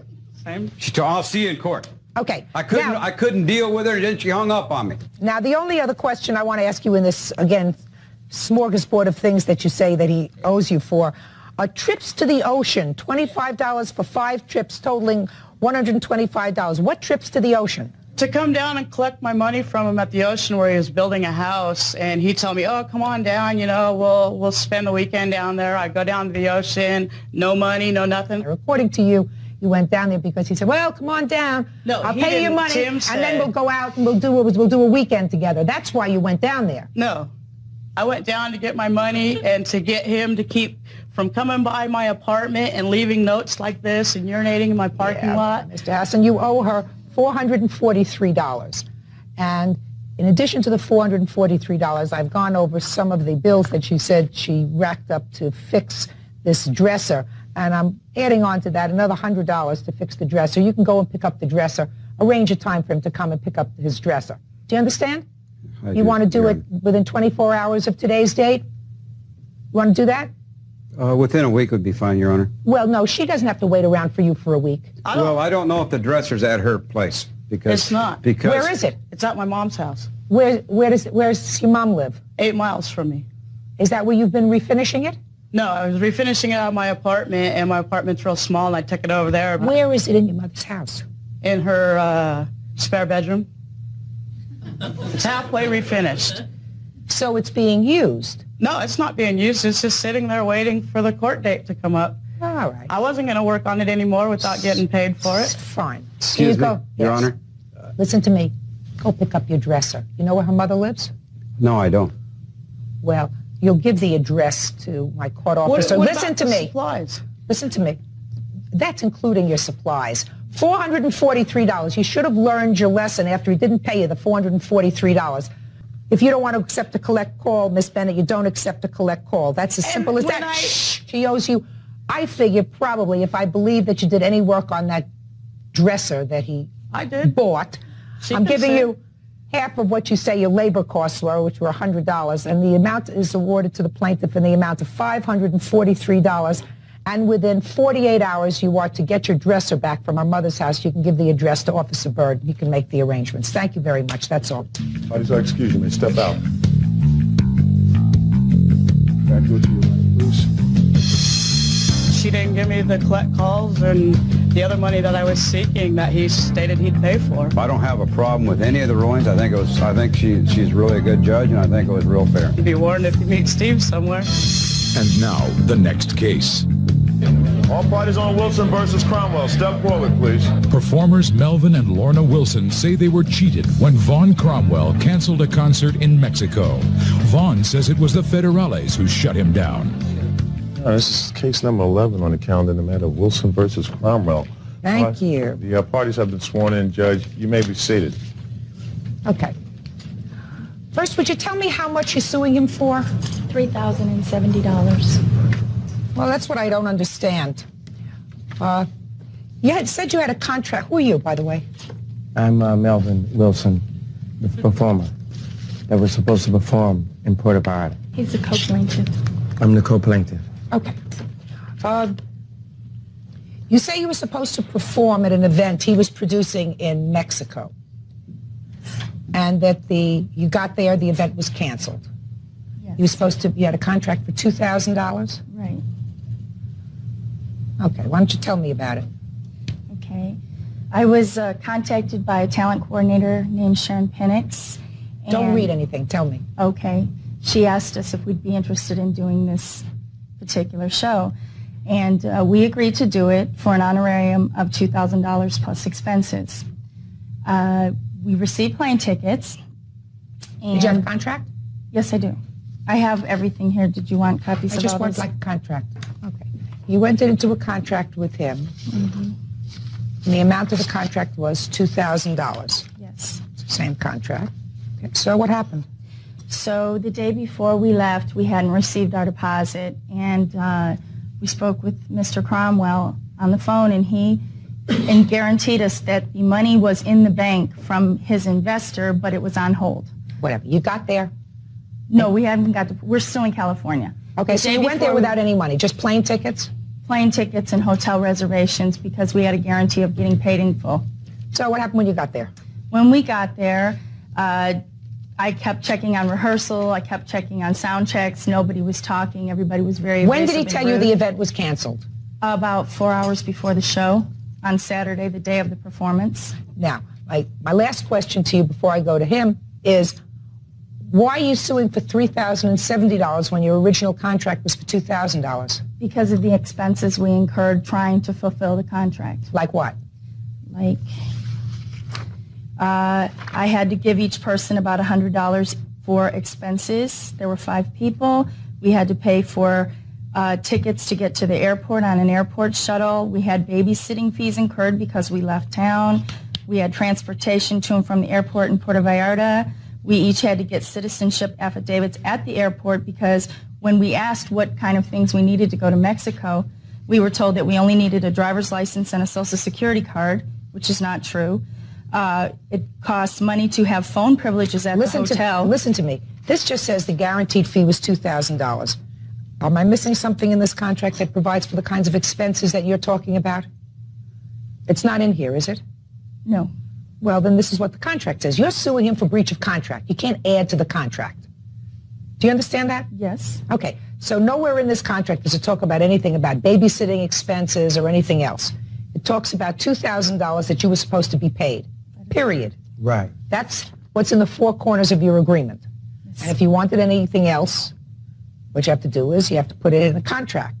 You can't add things to a contract. Do you understand that? Yes. Okay. A Mexican concert is canceled, but the performers still want to get paid. Judge Judy returns in a moment. Look into my eyes and you tell me if I'm mistaken. You're mistaken.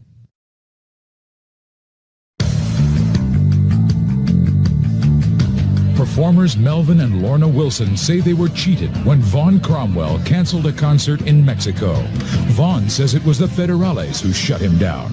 Now, so you owe him $2,000. You canceled the contract. Why? Well, basically the show was postponed.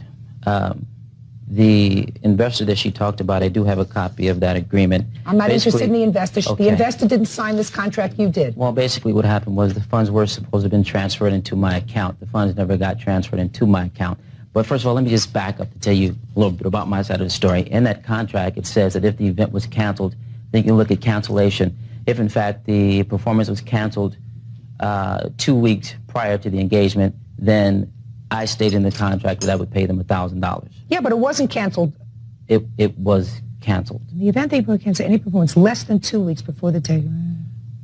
The reason that, Your Honor, if I can... I read your answer, sir. Your answer suggested to me a payoff to the mayor's wife of 10% so that you could get a tax-exempt status as a charitable organization. Now, look into my eyes and you tell me if I'm mistaken. You're mistaken. You are. You're mistaken.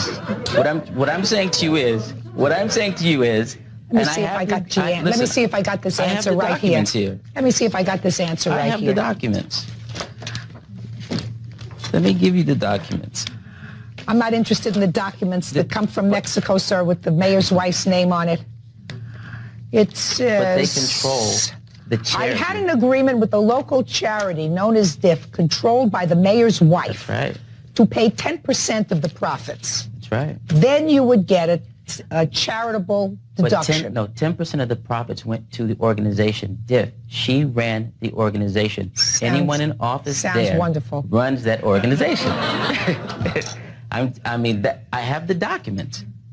Can I show you the documents? This is not a fabricated story. Let us assume, sir, that you canceled the event for the reason that you just told me. Let me try to put it in a nutshell. You got there and you found out that 57% of the profits that you were going to make were going to go to the federales in Mexico, so you decided not to do the concert. Well, no, not just that. But you did say that. I did say what? You did say you weren't going to give them your money. No, what I said to them, why should they have to get 57%? Listen, there was $100,000 outstanding, okay? And you're even having a hard time telling me the story with a straight face, sir. You know that? No, what I'm saying is there was $100,000 outstanding that needed to be paid. What I'm saying is, why should I go over with $100,000 that's given to me by an investor just to give them $57,000? Well, that's what I just said to you. You didn't want to pay out 57% of your money, so you canceled the contract. I mean, you said it in 10 minutes, and I said it in 2 seconds. Yeah, baloney. Baloney. You're not going back. You're not going back to Mexico. In the beginning. Oh, I'm just sorry. a second. No. All right. Listen.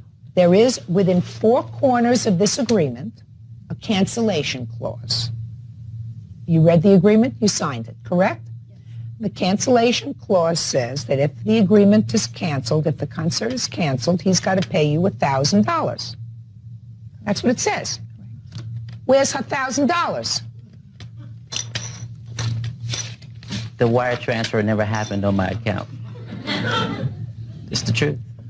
Well, just a second. It's a lot of these floating around.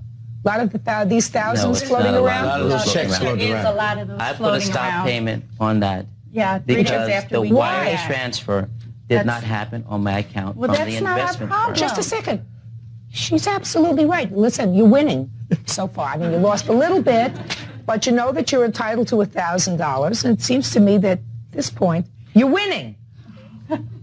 Listen, you're in business. They didn't make an agreement with your investor. They made an agreement with you. Right. You have a very formal contract that seems to provide for all eventualities. Flood, famine, frogs, feast, everything else. It's provided for in there, but one of the things that's provided for, if you cancel, you have to pay her $1,000. So say I'm wrong. Say I should have paid her the $1,000. You still think you're right? I don't think they're wrong. No. I want you to say. I don't think they're wrong. Fine. Then you think you owe them the $1,000. The situation was out of my control. You're in business, sir. Sometimes you make a lot of money when you're doing concerts, right? And sometimes you lose money. Now, it was your poor business affairs that caused you to postpone this concert. Mm-hmm. You cannot visit that on these people. You had a contract with them. If you want to be in business and be a respected part of the entertainment business, you don't go around breaching contracts and writing out checks and then canceling them. Otherwise, people aren't going to trust you. Those funds were not in my account as promised to me. Take the money out of another account. Take the money out of your own pocket to pay your debts. They did not have an agreement with your investor. Sometimes you have an investor, they make a lot of money, you make a lot of money, and sometimes you don't. You got to take your lumps when you're in business, as well as taking the profits, sir. But your good name in business is worth more than $1,000. Yeah, I understand that. Good. Judgment in this case is for the plaintiff in the amount of $1,000 agreed pursuant to the contract. Thank you. Thank you. Excuse you, may step out. Judge Judy continues in a... And now the next case. All parties in the matter of Burdock versus Mayo, step forward, please. 21-year-old student Jessica Burdock is suing her former friend, 20-year-old cashier Jennifer Mayo, for shooting her in the face with a pellet gun. Jennifer says Jessica asked her to do it. Ms. Burdock, the defendant is a friend of yours, or was a friend of yours. Was. And she shot you in the face. Yes, she did. With a pellet gun. Mm-hmm. Could you step up here? I'd like to look and see where the mark is from that. I have this scar and an indent in my gum. Well, the indent in your gum you don't see. Let me see the scar. And no feeling in 2 teeth. Okay, step back. I'd like you to tell me when this happened and under what circumstances. It happened last year, July 7th, I believe. And we were trying to wake him up, and then we brought him. Let's start from where were you? We were at my apartment. How many people were there? 4 of us. Did you all live together? Joe and I did, and we had another roommate, and she was over visiting us. Go ahead. And we were looking for cameras to go get developed that day, and she found Joe's pellet gun. And she played around with it, and she pointed it at my face. And I said, "Don't point that at me." And she said, "Well, it's never loaded." And she shot it. No. Shut up. Don't speak. Don't speak. And I remember my hair went flying, and I had this really bad sting, and I covered my mouth. And she was like, "Did that hurt?" And I moved my hand, and there was just like blood pouring out, and I started screaming and crying. And what kind of medical treatment did you need? I went to the hospital in the ambulance, and then they said that the pellet was lodged too far in my gum to be taken out, so I had to go have oral surgery. Can I see your medical bills, please? I also have a picture. There's a police report there also. Take it away, Miss Mayo. Let's hear you now. Okay, we had woke up that morning and we had started cleaning her apartment because she had her DHS lady coming to check on the apartment to see if it was all in order. So we were cleaning, and I picked up this pellet gun and said... What'd you pick it up for? That is what I knew it as, a CO2 gun. I had no idea it could carry anything else but CO2. Shh. Did you hear what I said? So, how old are you? 20 years old.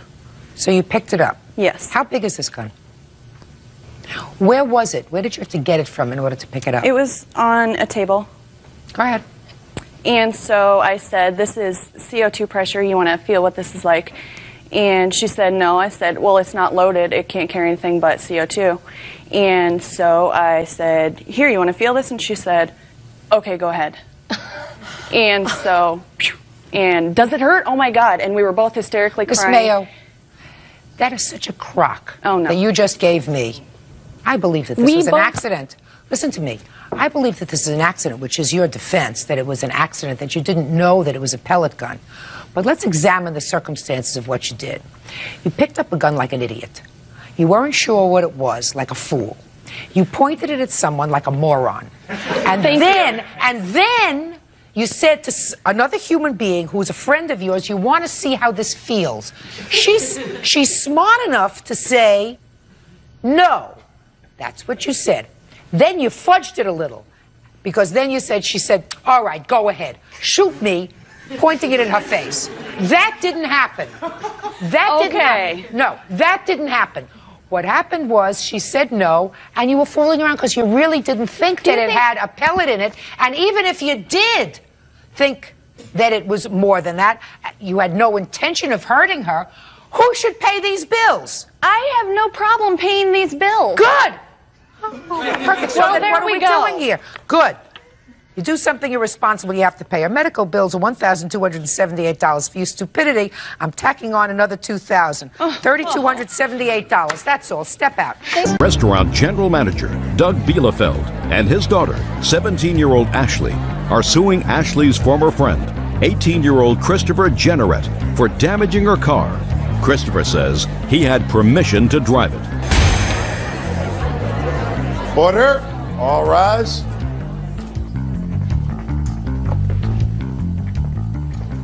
Your Honor, this is case number 279 on the calendar in the matter of Bielefeld versus Jenneret. Parties have been sworn in, Judge. You may be seated. Folks, have seats, please.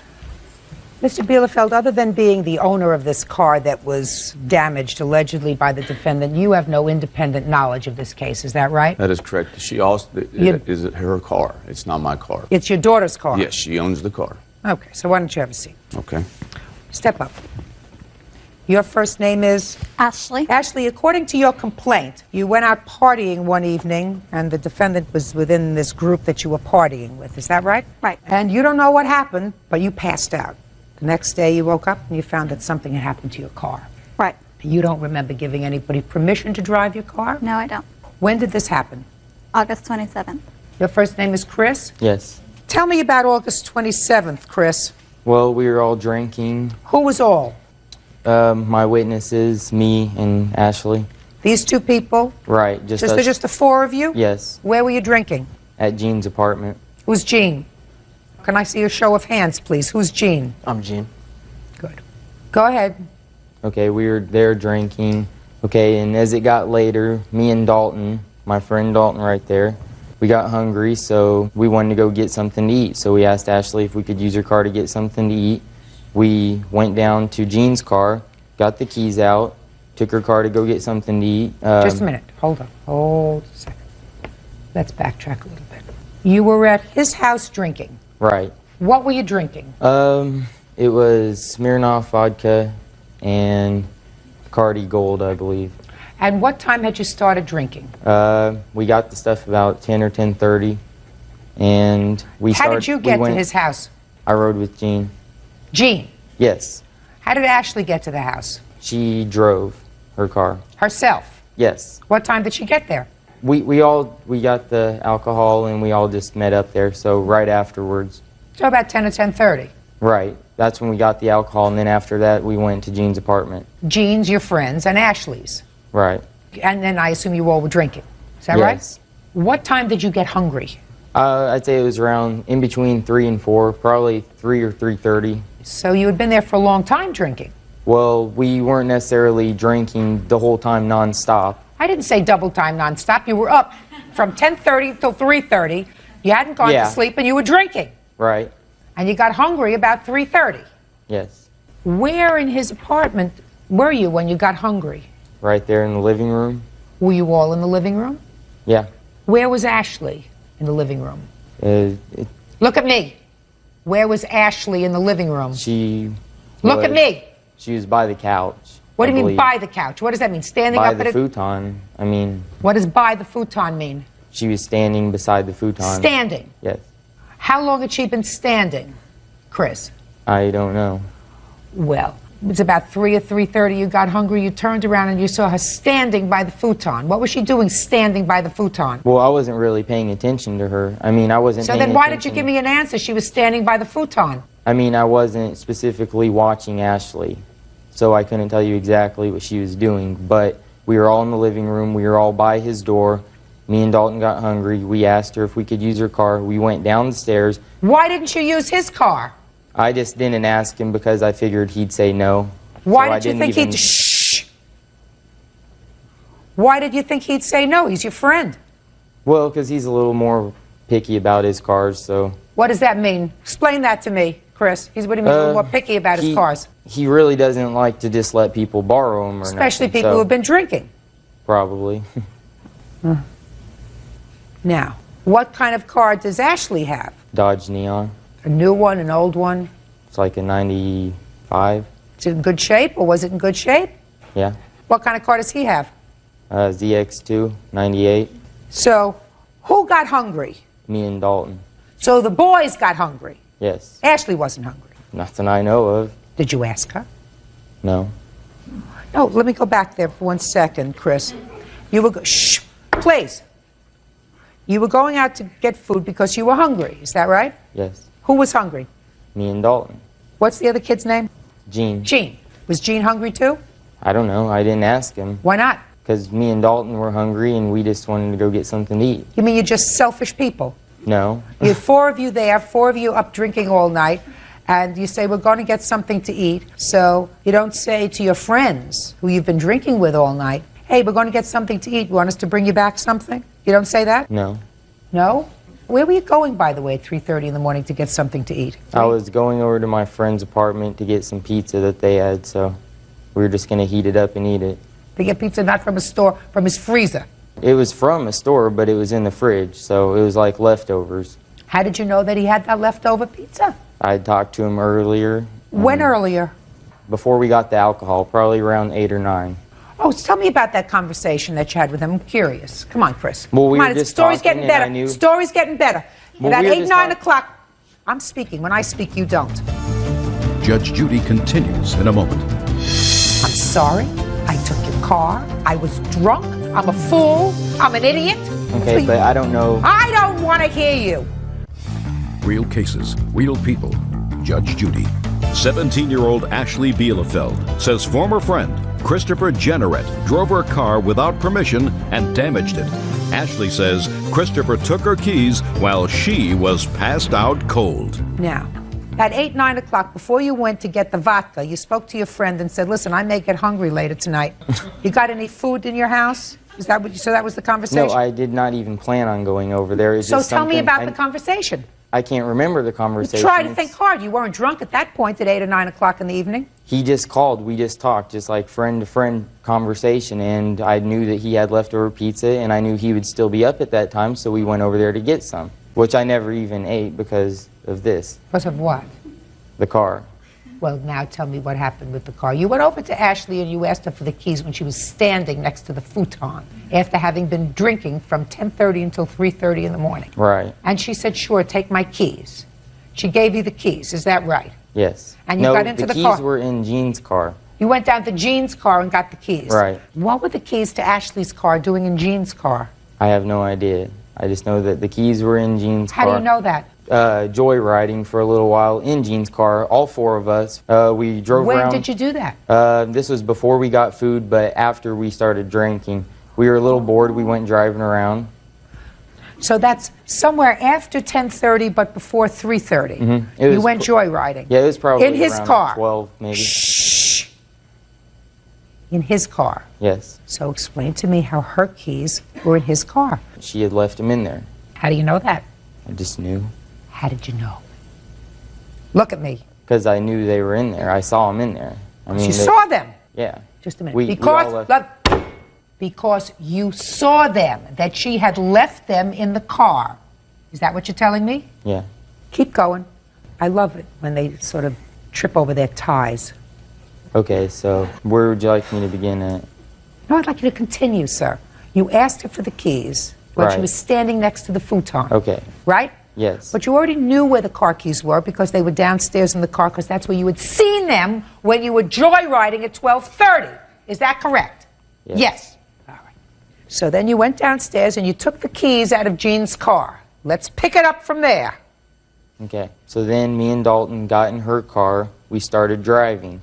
We were getting on the highway to go over there. Whenever we were entering the highway, we had to turn right to get on the ramp. So we turned right, we hit something, we had a blowout, we pulled over, and me and Dalton had walked back to Jean's house so that we could get him to take us back and help us change the tire and everything. So, because there was like nothing in there to fix the tire with, so we had Jean come back and help us. Now, Ashley, according to you, you were so drunk you just either drunk or drugged or something. You passed out and you don't know what was going on. I don't remember anything after we were driving in Jean's car. Can I see the estimates for the car, please?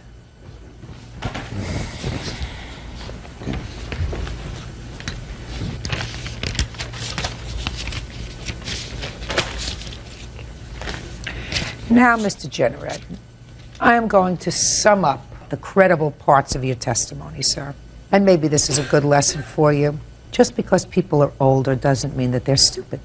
You were trying to get over telling me a story that didn't make sense. And I assume that you understand at this point that I understand that the story you gave me initially and the story that you wrote in your answer was a lot of who shot John. Because I believe that you all were drinking from 10:30 until 3:30. I believe that you all went out joyriding in his car. I believe that you decided to continue the joyriding and that he said to you, you're not taking my car again because you're drunk as a skunk. I do not believe that you asked her for the keys to her car because you already knew where the keys to her car were. You had seen them in the car at 12:30 when you came in. So you knew that her keys were downstairs. Why in the world would you go over to her when she was standing next to a futon and saying, can I have your keys, when you already knew where her keys were? Stand up straight. Now, when you hit something, according to you, you just had a blowout and that's all you had. Oh, that's not what happened. You hit something with such force that the tire blew out, knocking the whole alignment off the car. That's what happened. You're responsible. Period. End of discussion. I'm sorry. I took your car without permission. I was drunk. I had no right to be driving a car. I not only could have killed myself, I could have killed somebody else. I'm a fool. I'm an idiot. And I'm going to pay for the damage I caused. That's what you do. Okay, but I don't know. I don't want to hear you. Whatever damage it was, maybe it wasn't attributed to you. Sometimes when you're stupid, you got to pay for things that weren't even your fault. Sometimes you do. Maybe the bumper on the car was loose, and might have fallen off the next day, but because you took the car and hit something, it was damaged already. You damaged it a little bit more, it fell off. You had no right to get behind the wheel of a car, any car, yours, his, hers, because you were drinking. No right. Real cases, real people. Judge Judy. 17-year-old Ashley Bielefeld says former friend Christopher Jenneret drove her car without permission and damaged it. Ashley says Christopher took her keys while she was passed out cold. Anything you want to say? Anything you... Yes. Oh, really? Yes. Oh. I just want to make sure that the fact that he did ask for the keys, me and Ashley were sitting on the couch. No. You weren't sitting on the couch, sir. She was standing by the futon. That is the couch. She was standing by the futon. I'm saying we were sitting on the couch. Well, so far, that's a different story that he just gave me. That's my story. I believe... Let's go. So you and Ashley were sitting on the couch. And? Yes. And he came up, asked her for her car, and she said her keys were in my car. And then he asked me for my keys to see if he could go to the car and get her keys, which is what happened. Well, but that's not what he just told me, sir. He told me that he saw the keys in her car after you had been joyriding in your car. So he knew where the keys were. You see, that's what he just told me. Maybe you're all a little blurred because you were drinking too much. I understand. Is that a possibility? Yes, it is. Good. Sit down. You want to say anything? No, I'm all right.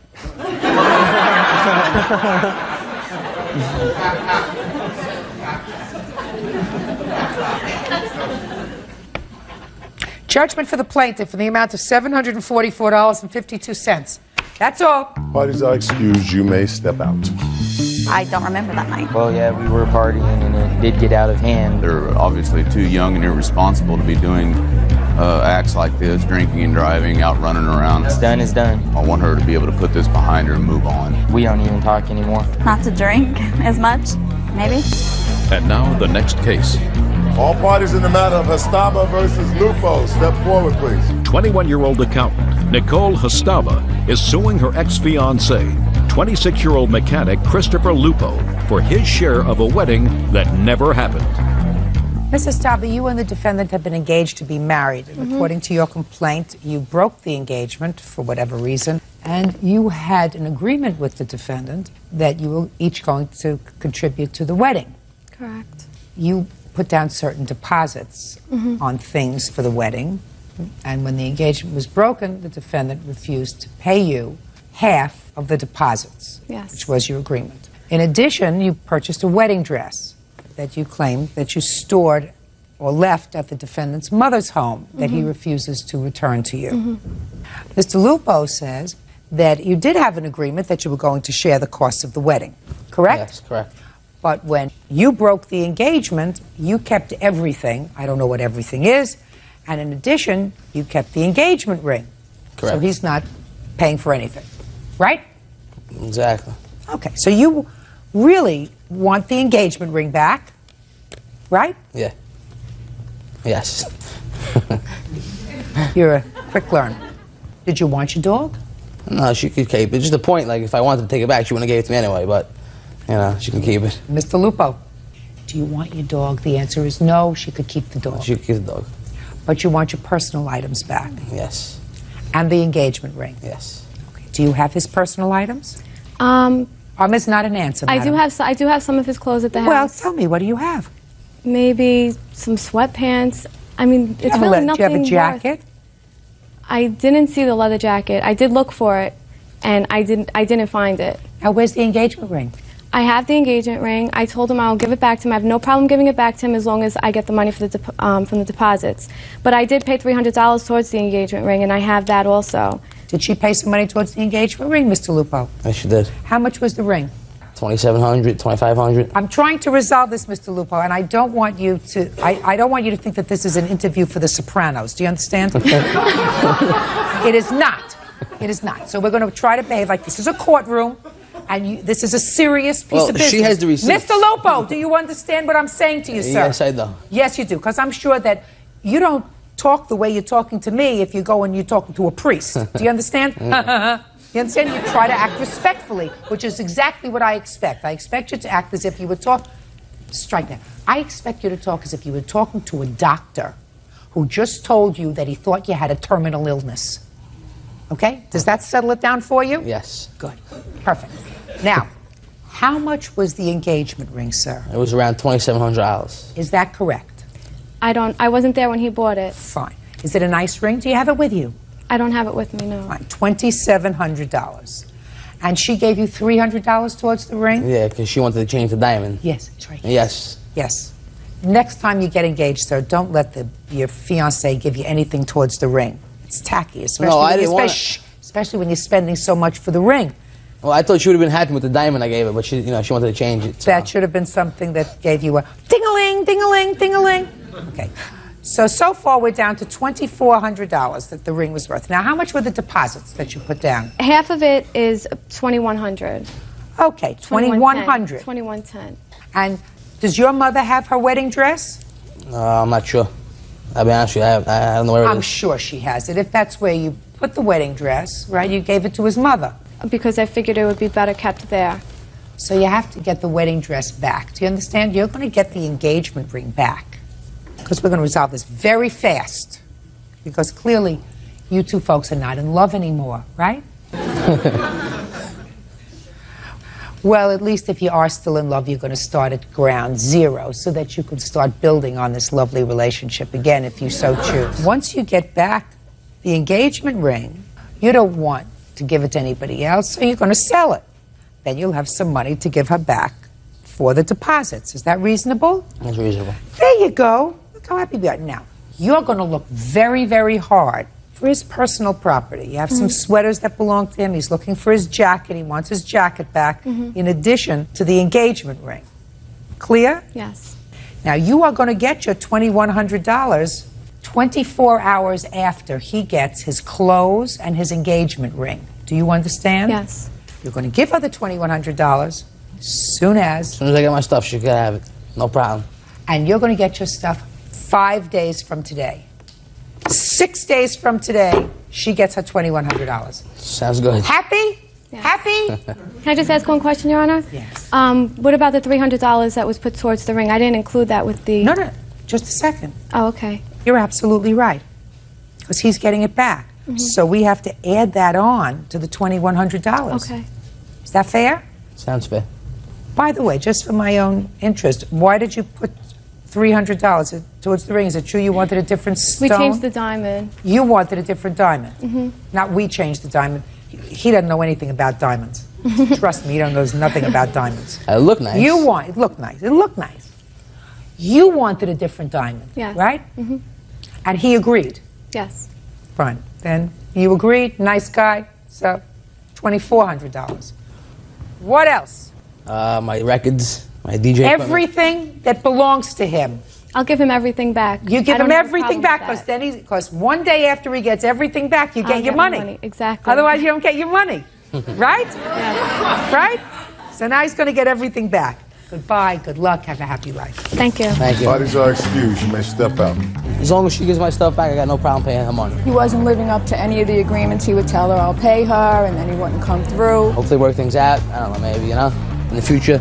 Well, if he had feelings for me, he wouldn't have cheated on me at his friend's bachelor party. I guess we were both immature at the time, you know what I mean? There wasn't any way I could have done it on my own. I needed Judge Judy's help. Healthcare worker Ann Sanchez is suing her daughter, 25-year-old homemaker Felicia Ruiz Mendoza, for an unpaid car loan and for the return of stolen property. Felicia is countersuing for the return of car payments, assault, and for filing false charges with Child Protective Services. Order. All rise. Now, this is case number 185 on the calendar in the matter of Sanchez versus Ruiz Mendoza. Parties have been sworn in, Judge. You may be seated. Ladies, have seats, please.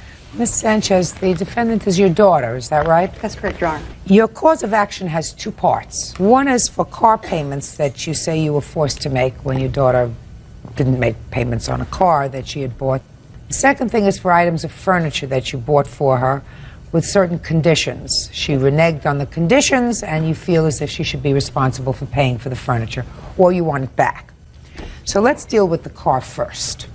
Tell me about this car. Okay, and she had come back from Alabama in around April, May of 2001.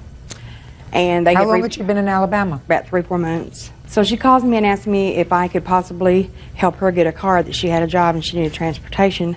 So I called my banker and asked him if I could borrow some money to help my daughter buy a car. And he said, well, you already have a $1,500 note now. And I said, well, I said she agreed that if I could borrow the money, that she would also pay what I had owed, you know, just so she could have transportation. I don't understand that. Run that by me again. I already owed $1,500. I had a note myself. I asked him if I could borrow an additional $2,700. He said, well, he could combine the two together, and the payments would be $202.29 for 24 months. Go ahead. This year in maybe February, March, I don't know when, she had an accident in the car, and her and her boyfriend had gone to Oklahoma, and she left the Oldsmobile down there and abandoned it. So up until that time, she had made the car payments? Yes. And how much was she making in the car payments? $202.29. But that also included your note. Right. How much were you paying to the bank on your note, Ms. Sanchez? I think mine was $85 a month. So she paid $1,105 on your note. And so when she never did go get the car back, when me and my husband went over, it was $250 deductible. Plus I had to have new tires put on it, and I had to have it all reconditioned. And then what'd you do with it? Well, I sold it on August 15th. Okay, what did you sell it for? For $2,200.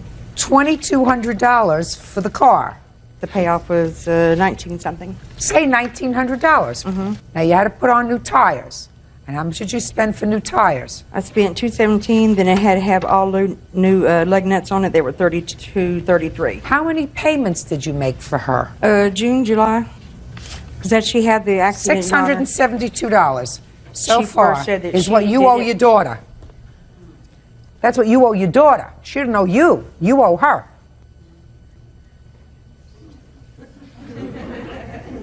Now tell me about the furniture. Okay, she has called me. She has been to my house already 4 times this year. She's always got an excuse that her and her boyfriend are fighting and all that. And the time before last that she called, she said that he said he loved her, but he couldn't stand her kids. And so she called me crying and asked me if she could come home. And she did. And she promised she wouldn't go back, but she did. So this last time that she came, I told her that I would help her any way that I could. And I had just refinanced my home, and I was going to have some extra money. And I told her, I said, that I will help you get set up in an apartment. I will pay the deposit. I will help you get the furniture that you need to set it up for you and the boys if you're willing to stay here in Gainesville and not go back to him. Oh, I'm not going back, Mom, I promise. So I bought her a sofa and love seat. There was a TV and VCR that was bought. I paid $150 down deposit on the apartment for her. I have all the stuff here. And then she went back to the boyfriend? Yes, she did. So how long did she stay in the apartment that you lived in? She never moved in, Your Honor. She went and got the cashier's check and cashed it back in for the money.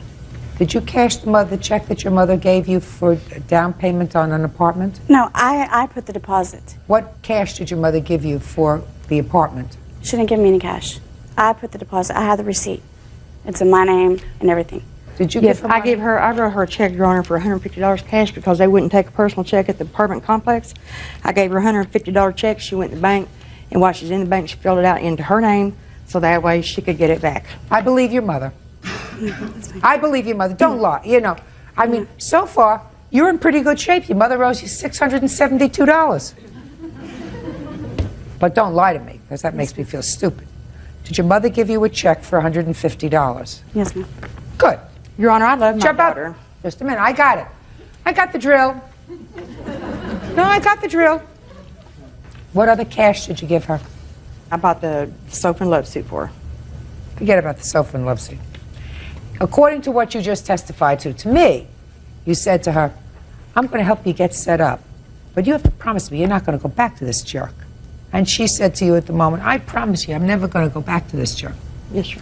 The other part of what you would have to say in order to make that kind of an agreement is, that's binding is, and if you go back to him, you must return to me the furniture or the value of the furniture. Do you understand? Well, I did say that at one time. Well.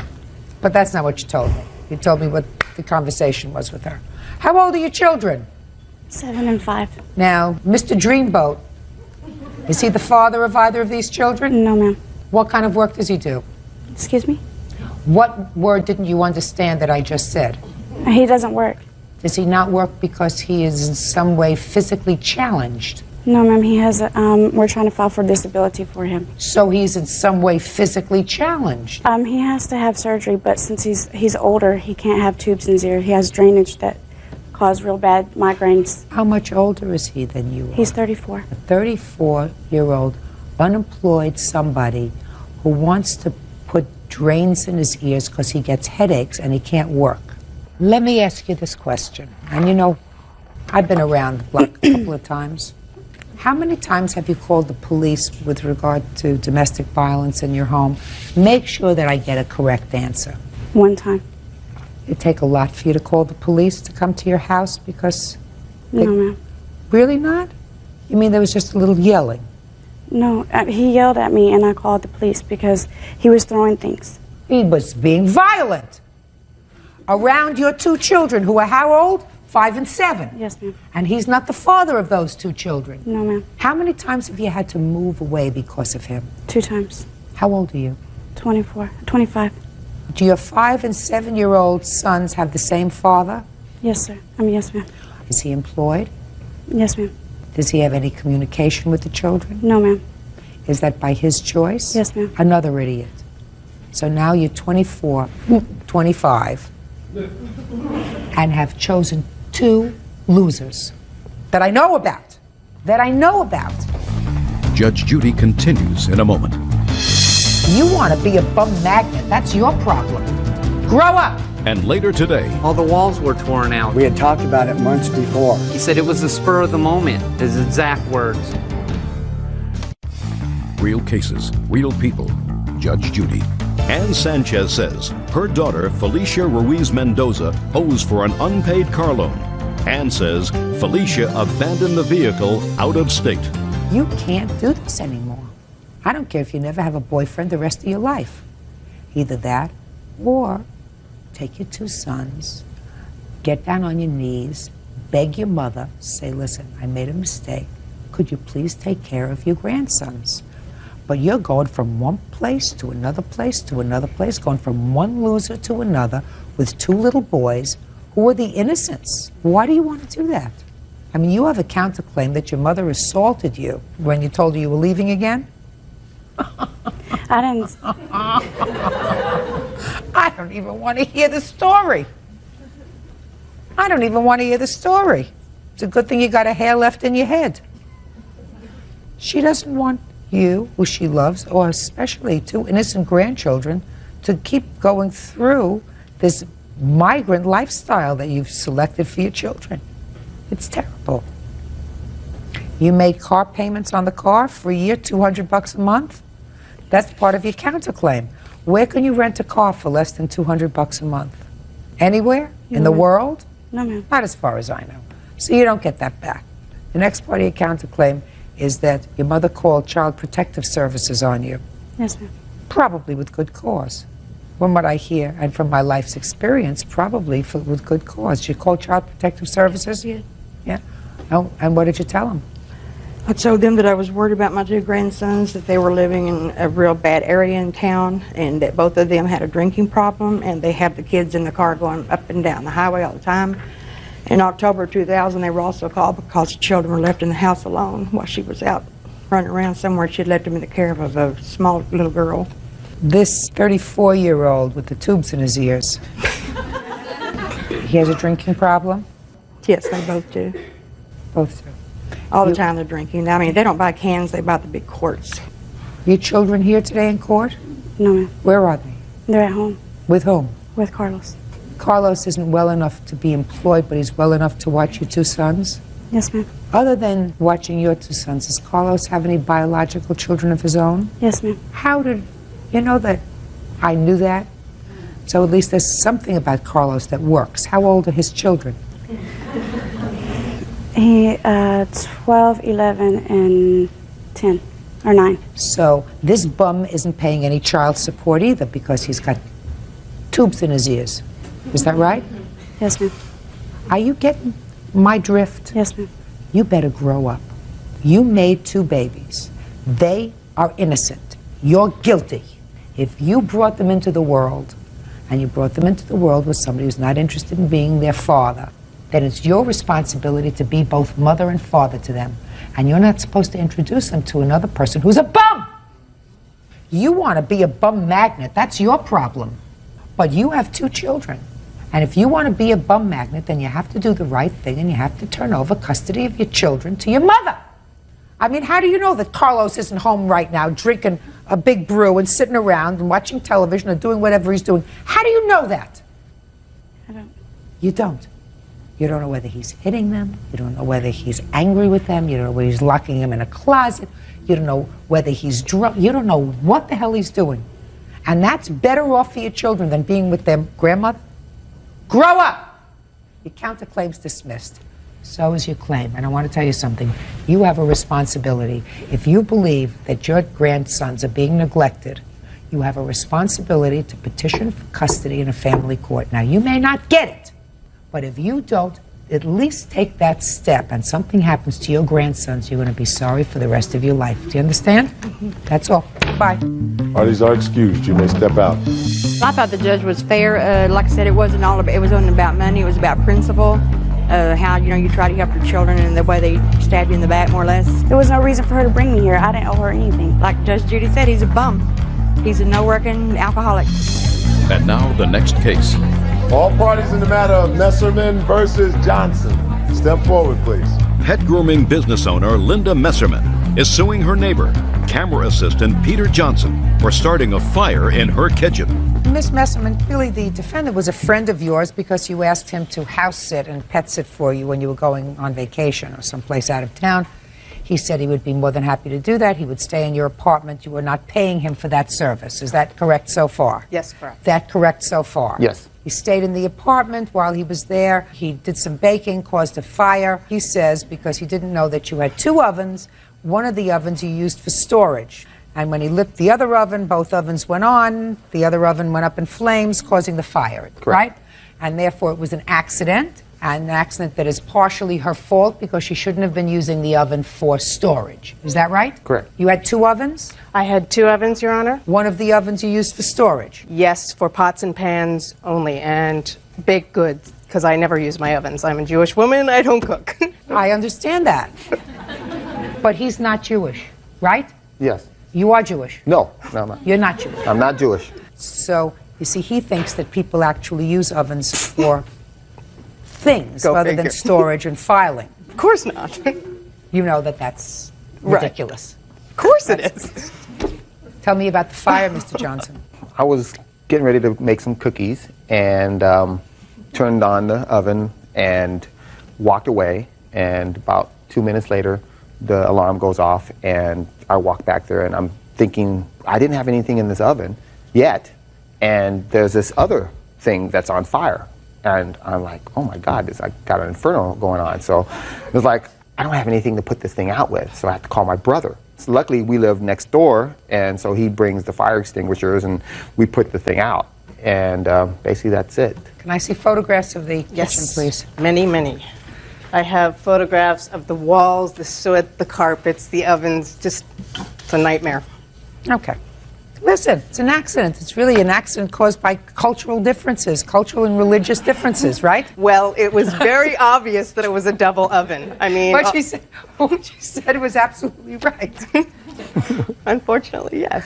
It's an accident. He didn't mean to do it, right? No, of course he didn't mean to. But it was a double oven, and he's didn't notice. He's at least partially responsible. You don't keep flammable stuff in an It's oven. not flammables. It was pots and pans and stuff that I would use in the oven had I actually used the oven. No.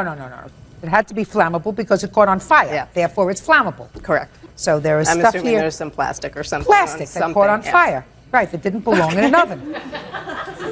Okay. It's my mother's fault. What I don't understand, Mr. Johnson, is that there are 2 ovens here, correct? Correct. You could have opened up the ovens and taken a look inside. You know, I really didn't see That's it. your fault that you didn't see it. One's on top of the other. It's not hiding. Well, they didn't have like 2 knobs. I just saw the one, and I figured it was just one oven. But that was a mistake. Okay, It was a mistake that contributed to this fire, right? I guess. You feel no responsibility whatsoever? Well, I feel bad about it, and you know, I truly do. I feel really bad, but it's like I didn't intend this to happen. Your responsibility, you believe, is limited to how badly you feel. No, I feel that I did a bad thing, but it wasn't, like I said, an intentional. Absolutely not. And she also didn't intend to have the stuff that she was storing in the oven ignite and cause all this damage. It was stupid of her to keep stuff there that was flammable, and it was stupid of you to turn on an oven until you looked in both places and figured out what was in there. Now, Ms. Messerman. Yes. You have homeowners insurance? Actually, my father had been telling me to get it and get it and get it, and I have not gotten it yet. I know. Well, that's very foolish, Ms. Messerman. I know. Now, do you own or rent this apartment? I rent. What about the landlord? What is the landlord doing about your problem? The landlord actually is a whole other story. I have lived there for 7 years. I've never had a problem. Now they want to evict me. Yes. They think I'm negligent. I had to hire an attorney to keep my home, which is still in progress right now because they're trying to get rid of me because of the fire, thinking that I'm such an idiot that I cause fires. Well, you're such an idiot because you kept files and stuff in your oven. Yes. They didn't understand this cultural thing. Right. It's my mother's fault. Well, as far as I'm concerned, that each of you are responsible for this problem. You because you allowed a situation to exist in your home that was capable of causing a problem, and you because you didn't look first. You understand? Correct. So you're suing for $3,000, and I'm giving you judgment for $1,500. The other part of it is your fault. Don't put flammables in an oven. You don't have to necessarily cook in an oven, but you don't put stuff in it. Sure. Thank you. Goodbye. Thank you very much. Parties are excused. You may step out. My carpets are trashed with soot. It's just one of those weird things you'll never do again. My walls are completely black. I was just trying to help out a friend, and next thing I know, I start a fire. My ceilings are black. My couches are just covered with soot. Well, we don't see each other much anymore. Everything is just filthy. But just be careful. Maybe I'll hire a cook. And now the next case. All parties in the matter of DeMars versus Bona, step forward, please. Food server Janice DeMars is suing her ex-boyfriend, computer technician Rockford Bona, for an unpaid loan to start a business. Rockford says the money wasn't a loan, it was an investment. Mr. Morris, you and Mr. Bona were in a relationship several years ago, and you claim that you made a loan to him. He was starting up a new business. You want that money back. How much did you loan him? $5,000, Your Honor. Mr. Bona says that this was never a loan. This was an investment that you made in his business. I've read your papers very carefully.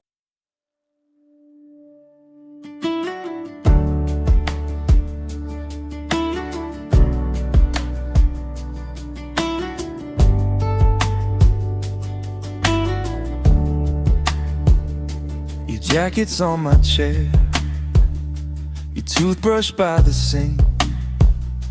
It's crazy how your things are staying more than you think. We used to talk past midnight, now we just watch the clock. I'm holding in a landslide, you're ready at the door lock. So I'll pull the curtains on us, let the credits roll in my head. We had a hell of a run, but love can't live on almost said. I fold the pictures, pack the promises, leave them in a cardboard box. This is me choosing the silence over begging you to stop. Yeah.